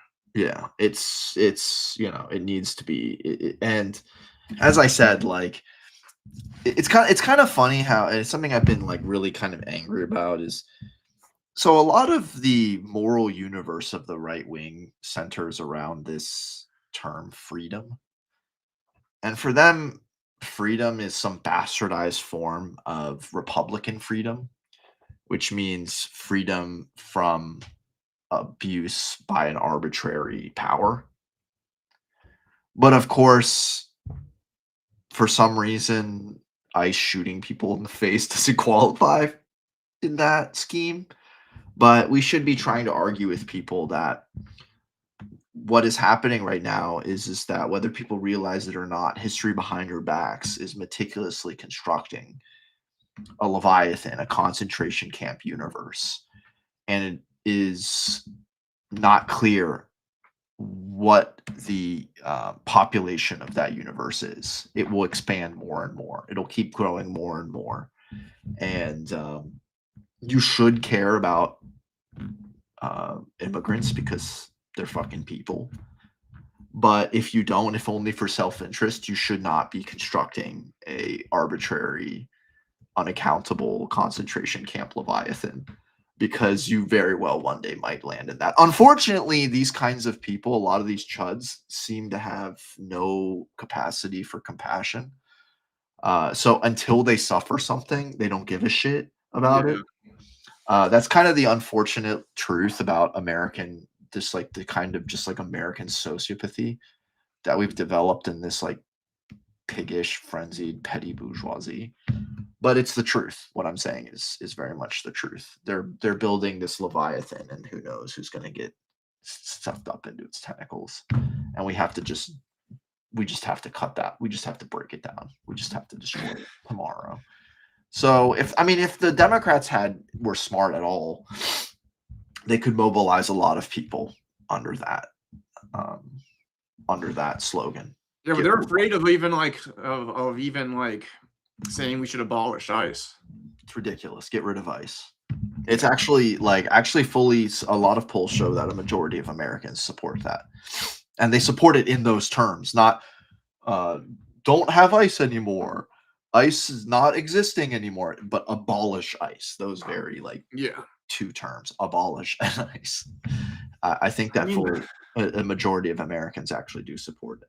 So yeah, I mean, if they were smart, they would go for that. Anyways, if they were smart, they'd go for it because, dude, those ICE agents, they're just waiting to get the okay to throw fucking Hakeem Jeffries in prison. They're just waiting for it, dude. They're waiting for the okay. These are rabid dogs. They have to be like fucking eliminated immediately. So no, it's scary shit. Yeah. Let me tell you a story actually, and I won't tell too many details. But So my fiance worked with a lot of undocumented kids as a teacher, and she had a student who had a sister who got thrown into one of these camps. And listen to this. This sister was sleeping on the lower bunk of a bunk bed. And in the middle of the night, the top bunk collapsed and it like caved her skull in. Oh my God. And she had like a traumatic brain injury. And they put her on a flight to Guatemala and sent her back to Guatemala with a traumatic brain injury. That's the kind of people we're talking about. Yeah, just no humanity whatsoever. That's the kind of people we're talking about. What kind of sociopath do you have to be to not get this person treatment, to send them on a plane, to deport them I mean, you have to be a sick motherfucker, quite frankly. That's the kind of material that staffs ICE. Get rid of it tomorrow. It's not a discussion. Put them all on trial too. Yeah. And quite frankly, if it were under my state and they were under military jurisdiction, they'd be shot. They'd be fucking shot. Yeah, I would. This is an instance where rough justice seems appropriate. Yeah, no, you can't fuck around with elements like that. Yeah, I think I heard a story where they went to a Mexican restaurant during the day and had the staff all wait on them and serve them, and then they went in at night and arrested them all. Just absolutely depraved stuff, and you get these stupid like chuds online. Oh, this is so funny! Oh my God! It's like, no. The guy who shot Renee in the face called her a bitch after he shot her 3 times in the face. Yeah. What do you do with this scumbag? And you have all these MAGA influencers like telling people this is actually good. Like if you have like any like bad feelings about this, you're just not ready for what's coming. Okay, bring it on, bitch.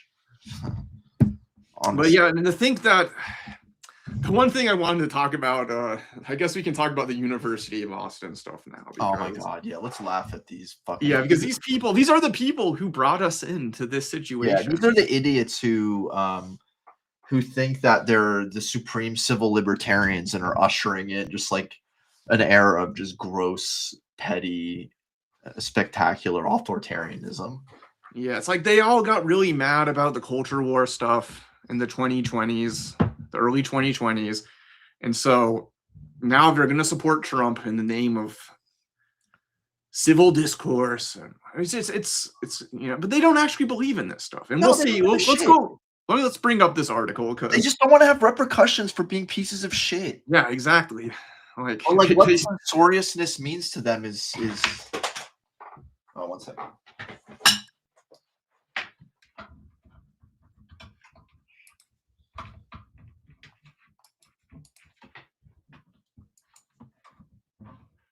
I unplugged my light. Oh shit. It's okay. But yeah, this is the University of Austin, which is basically Barry Weiss, who is now our ideological commissar of Barry Weiss University.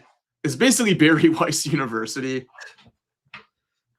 And so, you know, she leaves the New York Times because she's an idiot. No one cares about her. She was never kicked out of the New York Times or anything like that, but she was just like mad that the New York Times was like too liberal for her or something. So she like went off and started her own stupid thing that's now called the Free Press. Yeah. And she basically like faked being canceled by the New York Times. And it is basically Stabby Baby with a wig. But way less interesting and funny. Yeah, not minus the sense of humor and anything redeemable. And redeemable qualities, yeah. Yeah. You know, began her career being a fucking political commissar, trying to cancel Rashid Khalidi. You know, just normal girl at Columbia. Did you know that? Yeah. She was going after Rashid Khalidi and another Palestinian scholar. Yeah, Joseph Mossad. Yeah. And she was teaming up with Kostin Alamaru, who is known as the Bronze Age pervert in MAGA circles, who was like their little kryptonite or stupid like neo-Nietzschean philosopher. Yeah, so there you go. So like complains about cancel culture, but actually tries to get people fired. Yeah, it's completely cynical. But I mean, obviously Goebbels was a better writer than Barry. Anyone is a better writer than Barry. A 6-year-old with the crayons is a better writer than Barry. Barry never did any journalism. She was on the opinion page or the opinion side of the New York Times. Joseph Massad. It's fucked up, bro.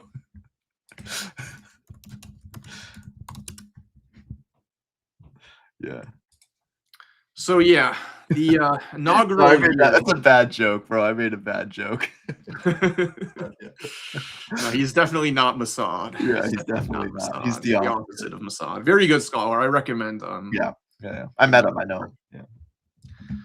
So yeah, I guess Barry Weiss, she decides to start her own university with all these motherfuckers because I guess the universities are just like so ideologically captured by the left that this great Western Enlightenment ideal of free discourse and truly free discussion where anything can be discussed, any ideas can be challenged, anything can be put up to scrutiny. Finally, we have a place where this can happen. And that's the whole idea. So she teams up with Niall Ferguson, who we've talked about Niall Ferguson. He's such a scumbag. He's so bad. He's so bad. His whole thing is basically that colonialism is great because the West is great, and everything that we love about the modern world was because of the West bringing progress through colonialism to people. And Larry Summers, who was the former Harvard president. Wow, talk about falling from grace, huh? Yeah. And billionaire entrepreneur Peter Thiel, who would deliver the first of a series of lectures on the Antichrist. So we've really got like all of the best intellectuals of our time gathering here. And it's really funny though, because almost immediately after this thing like starts getting into motion, they start infighting. Yeah. And there's also this guy, Joe Lonsdale. Okay, wait. So there's a few great. Okay, this is the thing worth pointing out. So go to the meeting. Where he tells them what's up. So these morons, a lot of these morons join in on this project because they think that they're going to create this epic space for truth where all opinions are heard and all viewpoints are explored. And go to the meeting with this fucking ghoul where he sits. The Lonsdale guy. Look at this. Yeah. What a deckable face. Yeah. And they say the campus was quiet that Wednesday, blah, blah, blah. Let's get right. So he's speaking to them and he says, let's get right into it, he said. Then, for heightened affect, Lonsdale explained his vision for University of Austin, Texas, a jingoistic vision with shades of America First rhetoric that contrasted rather sharply with the image UATX had cultivated as a bastion of free speech and open inquiry. Yeah, okay. So there's this guy, Paul Pano Canelos, who I guess like came. And the thing is, you can't really feel bad for these people who came into this. Because they're naive morons. They're so naive. Do you actually think that Barry Weiss University is going to be like this place where real intellectual discussion and debate and inquiry is occurring? And also that in any way, shape, or form, it's going to be ideologically neutral?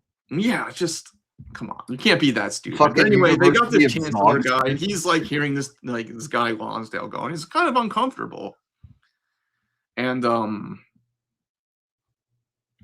this place is supposed to be this bulwark against cancel culture. And they got this guy Michael Lind. And Michael Lind is he's like a fucking he's basically like he's a neo-lib. He's like a neocon, but like pretends to care about poor people, basically. Like he looks like Porky Pig over here. But he comes into this, actually he's one of the guys who comes into this thinking that it's actually going to be like free inquiry and stuff. Like it's real. Because he has this whole thing like about the new class war and how like we need to basically do like pro-union corporatism to like to bring labor into the Republican Party and stuff like that. So he's got some unconventional views compared to a lot of the right, I guess. And he gets involved, and he starts realizing that this is not actually going to be the great open-end inquiry that he thinks it is. So according to Niall, under the Constitution of UATX, Joe Lonsdale, as chair of the board, had no authority to tell to us at the meeting that all staff and faculty must subscribe to the 4 principles of anti-communism, anti-socialism, identity politics, and anti-Islamism. This is the first time I've heard of these. I just don't understand what their obsession with Islamism is. Like, there's like not that many Muslims in the U.S., man. Like, yeah, I really don't understand. They inherit this from the. Well, first off, like the evangelicals are insane about this shit, and then secondly, it's the European inheritance. And so Michael Lind is kind of, like I said, like his whole thing is kind of like, oh, we need to do like kind of like New Deal liberalism combined with like conservatism or whatever. So he's like, oh, no communist or socialist. Well, I'm not a socialist or whatever, but this just sounds like a way to cancel anyone to the left of Ayn Rand. And Lonsdale said that the board would make a case-by-case determination of whether New Deal liberals would be able to work at UATX. So it's just like, what the fuck? I thought this was supposed to be like a university of free inquiry, but like, you can't even be a New Deal liberal, apparently, unless you're like, unless they approve of you individually. Nah, that's nuts, bro. Yeah, he was in favor of dynamic capitalism and a mixed economy, moderately social democratic, pro-labor, anti-progressive, anti-communist, and anti-identity politics. But, he fits perfectly with these MAGA guys in a lot of ways, but because he's like, cares about poor people a little too much, I guess, he's suspect. So he quits. To teach you must oppose the brother. You're killing me, bro. You have to support CC in order to at UATX. They're firmly entrenched in Ayn Rand CC thought. So yeah, Lind quits, and wait till you get to. I can't wait till we talk about Dan. You remember Dan in this story? Yes. Let's just wait. Okay, yeah. So class resumes after all this, and it's clear that this University of UATX, this UATX nonsense is it's not going to be some bastion of free thought. So it's a tragedy worthy of the Greeks. Shut the fuck up. Yeah, the guy who wrote this article is obviously like one of the stupid people who like fell for this at the beginning and realized that's not what it's going to be. It's just a fucking dork, bro. What a loot. What a lame. Yeah. So anyway, this was like announced in 2021, and they're going just kind of through the history of it, and Barry Weiss, she's got Niall Ferguson, Lonsdale, and this Heather Hanging person. Whoever that is. Yeah, they go into a little bit more about who she is later, but let me guess. Race scientist. Okay, wait. In a Bloomberg op-ed, Ferguson declared academic freedom dies in wokeness, probably promising that UATX would prepare a new generation of leaders to think for themselves about all sides of an issue, speak truth to power, and take power back from ideologues. Yeah, because Neil Ferguson is so oppressed. This bourgeois academic who came from Oxford and Cambridge, he's just so oppressed. He really has to take back the power. I also love how these right-wing grifters always talk about how cancel culture prevents people from saying the truth or whatever. But then all they ever do is talk about how they want to say the truth. But then all they ever say is either something uninteresting or something just racist. Or just lies. Yeah. So it's like just so much grifting. It's unbelievable. So yeah, this guy, he gets conned. This is the Canelos guy. I guess he's like part of the wing of this that actually is like, oh, this guy actually are going to. Well, so I think he was the former president of St. John's, I think, in Annapolis, which is like a fucking liberal arts college in Maryland, in Annapolis. Yeah, and it's funny, they even got like some ACLU person which is insane. I don't know what the like. Well, I mean, not Harvard link was Steven Pinker. Yeah, that's hardly Epstein guy, by the way. He wanted to just like write, fucking. He wanted to teach a class on like, why Ashkenaz Jews deserve to rule America because they're 80,000 times smarter than anyone else. Like, yeah, it's hardly surprising he's involved in that mix. Yeah, not at all. Yeah, Steven Pinker. Glenn Lowry is like just one of those black guys who hates the rest of black people. An economist at Brown University. Yeah. Lex Friedman's involved. Shitty university. Andrew Sullivan, annoying liberal guy. I don't know who this is. Sohrab Ahmari is the Compact magazine guy, and he turns up more in this. Yeah, the list leaned right to be sure. The best president since Abraham Lincoln. That is an incredible statement. Yeah. On the problematic nature of the with stunning courses like on the problem. When we get to the course list, it's absolutely hilarious. It's hilarious. Yeah, it's so. They got this geophysicist who had a planned lecture at MIT on extraterrestrial life. It was canceled over his views on DEI. Peter Boghossian, that's some of those. He was one of those hoax guys, and Kathleen Stocks is just like an annoying British transphobe. So they really got like all of the most annoying, like just annoying intellectuals who've managed to like just trick academia into taking them seriously here. So it only took for a week. Wait. Yeah, it definitely leans right.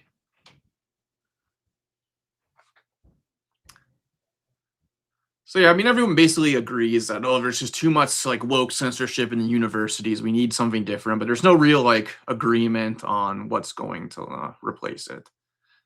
And so, they have these early resignations that we kind of talk about.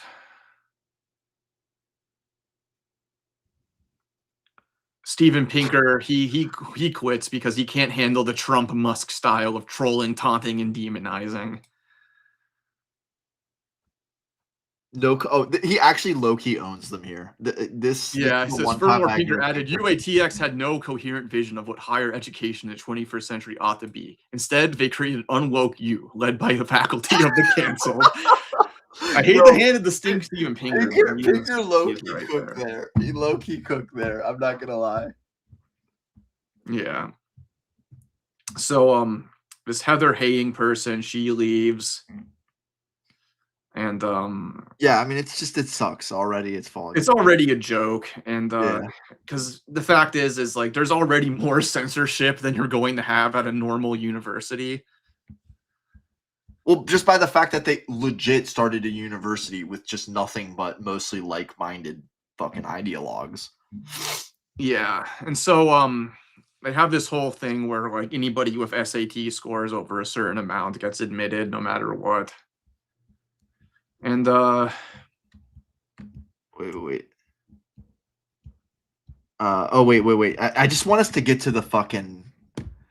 I want us to get to the Dan scandal. Yeah.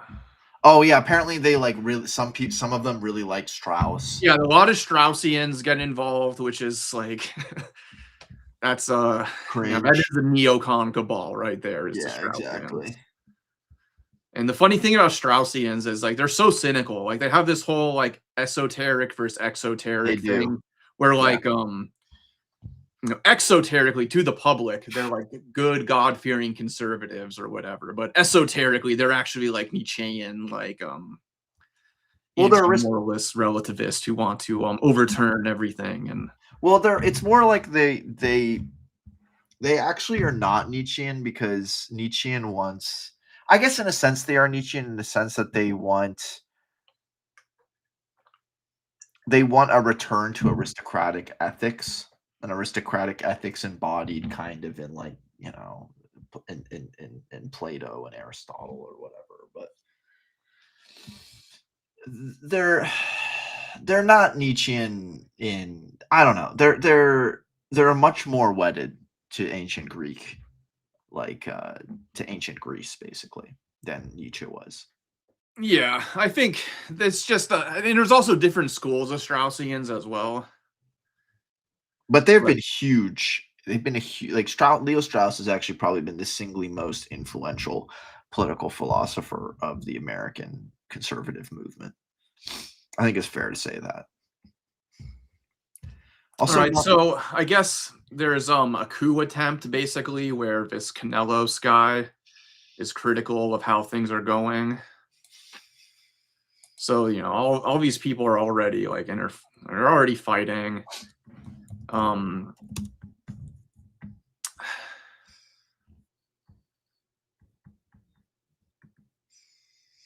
We had a scandal where one of their students was or one of their faculty hired from Arizona State University confronted a woman in hijab in a video that went viral. I guess they handled that internally. They open in 2024. And it's just funny. They give you a copy of the Odyssey, and it's just so lame. History is not a story unfolding. It is an epic being written, and its authors are those bold enough to exercise their agency in the pursuit of higher things, he said. So this is so Straussian. They're going to return to the Platonic ideal, to the olive grove on the fringes of Athens, called the Academia. I mean, if taken literally, then you're going to be doing a lot of illegal things, my guy. Yeah, so it's I guess until now the pluralist or whatever, which is so goofy and silly. It's not pluralist is the point.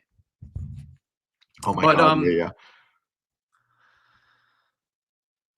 These people are, I guess, still in charge, and then the literally on the first fucking day of the founding of this, whatever this thing is, there is a scandal where they kick out this what the article calls this student called Dan.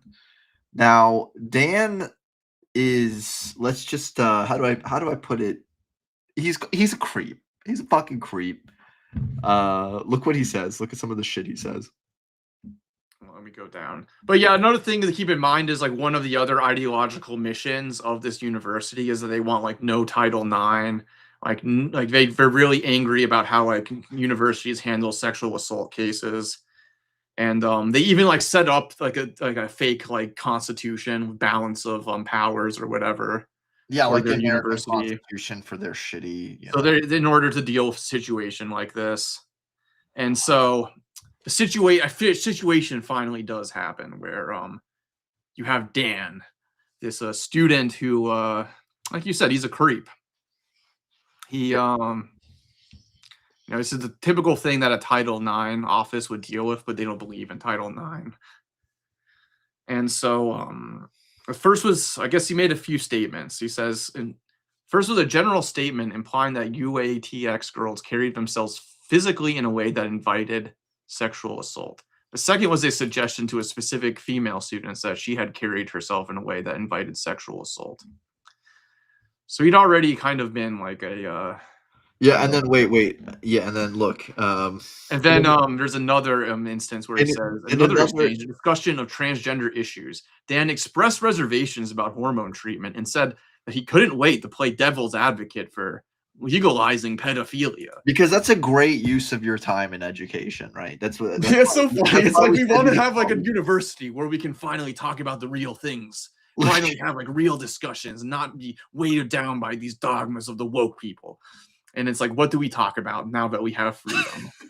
Whoa, what's talking about hypothetically legalizing pedophilia? It's horrible. What are these people?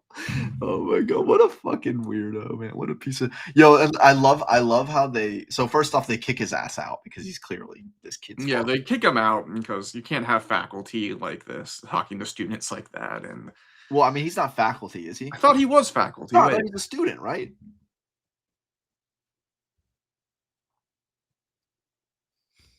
The new student called the student. Oh, it is a student. Okay. Yeah, they kick his ass out. And then go down, and it's a whole big thing because it's a whole big thing where he denies it, and then everyone's like, "Wow, they kicked out." What about Unwoke University? I thought no one got canceled, and then it's basically just like this big demoralizing episode for all these morons involved. Yeah, and this is like the first big divide in the campus. Oh wait, can you go to the excuses made for this piece of shit? The neurodivergent one. Is it this one? The first day was a huge gut punch. No. There's just type in neurodivergent, just fine. Yeah. Okay. Yeah. The comments had also been misunderstood, Conlon and others said, and were better understood as the product of an apparently neurodivergent mind embracing the college's pro-speech mission than as sinister. Like, just these people say anything, dude. The first day was a huge gut punch, said a former student. A week before, we'd got grandiose speeches about how we were done with Title IX bullshit. And they even spoke about, what happened to Brett Kavanaugh. It was terrible. The entire culture just eroded in the blink of an eye.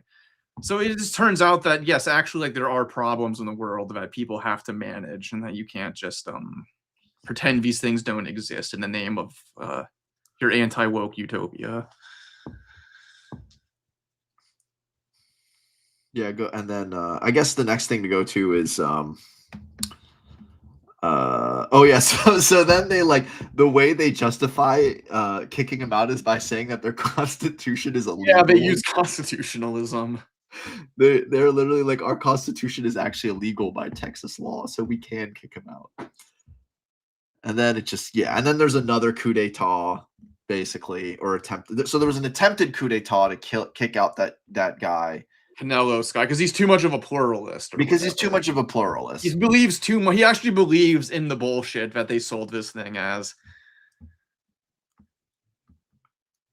And it's not an accredited university, by the way. It does have a certificate of authority, but they're not accredited. Yeah, this is not an accredited university. And most likely, by what I've seen in terms of their course offerings, they won't get accredited.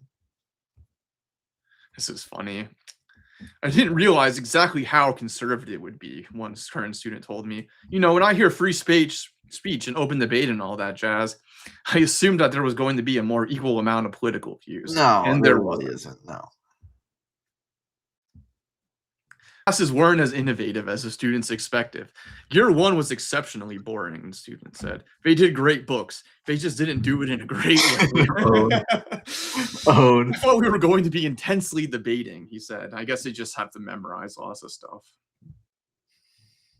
And this is funny. Several students shared the course syllabi with me. Most are easy enough to imagine being offered on any campus, with notable exception of math and science. Oh my god. The math classes go over algebra you learned in 9th grade, the student told me. There was just nothing there. He described the offering as schizophrenic and basically described the class he'd taken at University of Texas at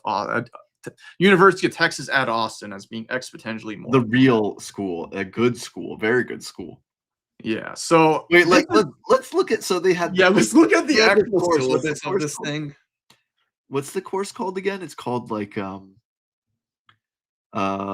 this course Intellectual Foundations of Science 2 covered a range of topics unusual for a science class, including the language of God. A scientist presents evidence for belief. Oh, so that essay was actually written by Francis Collins, who used to be the director of the NIH.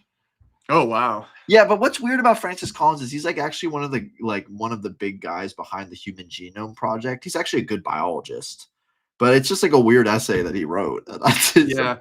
A student who taken the course shared a slide with me on ensoulment, the principally religious question of when a soul enters a human body, and said that the class had been told that IVF, but not abortion, could be consistent with Catholic belief about ensoulment. Wow, I'm glad that we're learning this. I'm glad. It's great. I love how like when you read like intellectual foundations of science, you and I might think like, oh shit, like philosophy of science. Yeah. We're gonna read some. Right? We're gonna read some like Neurath and like fucking like like Karl Popper and Lakatos and shit. It's like nah, just this dog shit. Zoom in. Yeah, let's zoom in a little bit because we're gonna read Carnap and yeah, and we're going to learn about Galileo. We're going to learn about the birth of empirical scientific, method being formalized. No, not even. Yeah. So, theme scientific principles relevant to the future of reproductive fertilization, natural selection, and the human genome. So there's that language of God. Scientist presents evidence for belief. They have like a Substack essay that they want you to read on natural selection. It's just totally like, what you should be reading in college. Yeah, they have some stuff about CRISPR and gene editing and but nothing about science, really. Yeah, this is just like pop science, like crap. Then they have immunity, something about the COVID-19 pandemic and the vaccine and everything. Something on cognition, where they have the future of the mind, the scientific quest to understand, enhance, and empower the mind by Mikio Kaku. And then one of them is called Telepathy, a penny for your thoughts. It's like, I guess we're learning about telepathy in the cognition class here. So very scientific. And then they have a Neuralink paper by Elon Musk for the cognition section. So I guess you're just going to learn about the genius of Elon Musk and the greatness of Neuralink. Then they have lifespan, why we age and why we don't have to, which I guess is, a lot of these tech guys are really into like conquering aging, which is definitely Peter Thiel's like neurosis, like in a fucking Peter Thiel's all over this. Power, sex, suicide, mitochondria, and the meaning of life. A cure for old age. What the fuck are these essays? These are dog shit, dude. Yeah, and they have like I guess a debate about like genetic engineering and agriculture and lab grown meat or whatever, and some stuff about conservation, how synthetic biology will recreate nature and ourselves. So I guess it doesn't really matter if species go extinct because we can just use synthetic biology to recreate them. So cool. How is this a fucking this is how is this real? How is this big?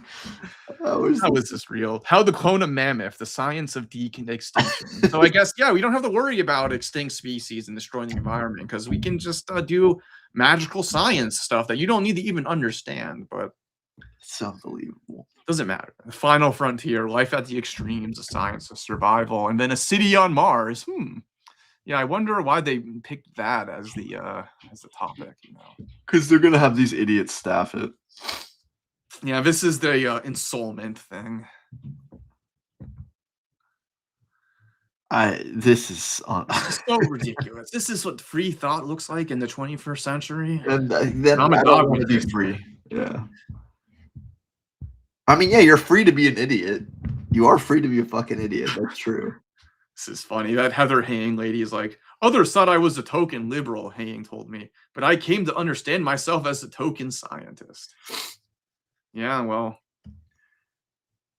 that's what you get. That's what you get. You moron. I don't know what you expected. So, they go to a fundraiser at Mar-a-Lago at the end of 2024. They team up with, it's like they're teaming up with the PragerU guy. Ferguson is sucking up to Trump, basically, basically saying this is going to be, we're on the side of MAGA, don't worry.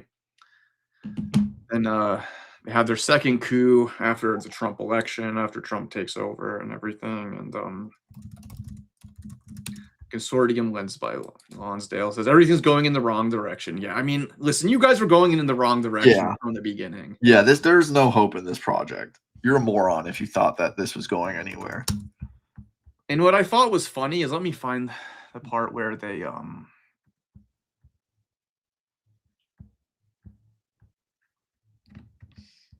they start out with this idea, we're gonna like model the university after the U.S. Constitution, but then they like this is not working for the way that like the more extreme MAGA wing wants it to go. So they decide to reform it as a constitutional monarchy, which is just hilarious. What? Go back. What? Yeah, it says they get this new guy to come in, Carlos. Oh, okay. Yeah. And we shall soon have a constitutional monarch and prime minister, he said, according to a transcript of his remarks obtained by Political Magazine. I believe you will soon see the benefits of this modification of our constitutional order. These idiots are addicted to this notion that you can run like an organization like a university as if it were a fucking nation. It's not. I know, it's just such a LARP. It's such Yeah. a stupid LARP. And this is, while Harvard is having this ridiculous fake anti-Semitism crisis where Trump is basically threatening them to, completely pull their funding unless they suck up to him. Okay, so, and this is what causes like a real split is because FIRE, which is like a free speech organization, it put forward a statement condemning what Trump is doing with Harvard, which any free speech organization should do. Right? And but it's this the leadership at this university are basically saying like, no, don't accept this narrative, okay? Like we gotta be behind Trump, and we can't let this we can't let these Harvard liberals like make him out to be the villain and then be the hero, because this is why we started this thing. And so it's supposed to be formed on like the foundations of free speech and academic freedom. They have an actual literal assault on academic freedom, not just like annoying liberals getting mad at them for their stupid takes. And they side with the government. Yeah. They're one first test on like actually upholding academic freedom. Yeah, they just like, yeah, nah, we're good. Oh, these people believe nothing. Yeah, so these people believe nothing, and that's the take. That's basically what comes out of Bovine University. Yeah, Bovine University. Bovine Berry University. So one more thing. Sohrab Ahmari, who I like to call Square Sohrab, or son of a bitch Sohrab, because he fucking sucks, don't get me wrong. Like, he's the Compact Magazine guy. He was defending the ICE murder that happened. He's a MAGA supporter. But even he basically got really frustrated with this university. And he said, he basically said, when you fire an administrator or you put pressure on her, because she said, look, I don't like institutional DEI, but I think we should uphold diversity as a value, which is a perfectly innocuous thing to say. I think kind of right for a university context. That's more unreasonable than some of the stuff that went on at the woke university that these people critiqued. Yeah, no shit. What did you think? Yeah, what did you think was going to happen? These people don't give a shit about diversity of point of view or any sort. They don't care about freedom of speech. It's all just a cudgel. Yeah, and like Ahmari, kind of like Michael Lind, he's like one of these guys who's like conservative, but I care about poor people and the government needs to take care of them, and I just hate the progressives and all this stuff. And get a life. These people. I just don't feel sorry for any of these. Wait, people. What is this idiot's name? I Sohrab Ahmari. I actually don't know him. Yeah, he's like a tradcath guy. For some reason, like a lot of like Jacobin affiliated leftists like think that he's worth talking to and worth taking seriously, but he's not. Why? He's not. Wait, he's from Iran and he's a Catholic? Yeah. No, he's done. I'm done. I'm not listening to this guy ever. Yeah. Apparently, he was a former Trotskyist too, which is kind of funny. That doesn't help me. Yeah. I mean, you're speaking to a former Trot, but when most former Trots, not all former Trots, not all of them, but a lot of former Trots are kind of shit, dude. Yeah. So this is a fitting. I didn't know that. Robert told us some. Cool. What's the cool guy's name? Not the shitty soy Iranian, but the. Hey, let me look him. Yo, so everybody is like resigning at this point. Iranians get fucking yoked. They're good at wrestling too. Oh, and this is funny. During the many conversations I had reporting the story, 2 questions came up more than any other. The first, where was Barry Weiss? It's like she's like nowhere to be seen during all of this. She's busy preparing her ascent to CBS News, where she's telling us that the ICE agent that killed that woman had internal bleeding and other bullshit. Wait, I love how they get what's it called? They have a bust of Bovine Berry. Yeah, I'll show that too. But one former member of the development team told me they would routinely ask prospective donors how they got to know UATX. 80% of the time, the answer was Barry Weiss, they said. It's very often referred to as Barry Weiss's University, the Barry Weiss University Project, or Barry Weiss's University of Austin. Bovine University. And for several people, this was sort of resentment. I don't care whether she wants to pretend this is all gone now. She is the reason that this place exists. She was huge. She was held in such high regard. Such enormous impact. I want her to be held to account. I'm pissed. Why would you ever expect anything from her? She is an idiot. Hard right project based on. No, it was. The guy who wrote this article is also You're delusional. By the way. You're delusional. Yeah, he's delusional. But like commitment to free speech to say what? What are they saying of substance? Yeah. Like, you know what I love, Donald? We as communists, basically civic life is organized to censor our point of view, right? To make the thoughts of communism seem evil, right? Do you see us complaining all the time that we're canceled and censorship this and just being totally soy and fucking these people no. All of the money, all the spotlight, they still complain. It's like unbelievable. And here's the bust of her that they set up for the university. Not really a likeness. It's missing Barry Weiss, founder and trustee of University of Austin. It's just so pathetic. And she isn't even there to like manage the insane fallout that happens out of the inevitable result of her stupid idea. She's like nowhere to be seen. I'm sorry, what has Barry Weiss accomplished that merits her having a bust in a putative university? Like, what has she,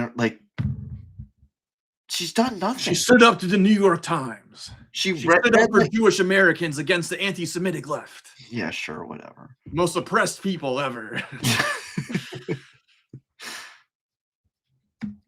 So yeah, I mean, that's pretty much that story, and I thought that was really hilarious because it kind of is a microcosm of the whole MAGA culture war and how these idiots, they got annoyed by the woke left or whatever, which can be annoying. Don't get me wrong.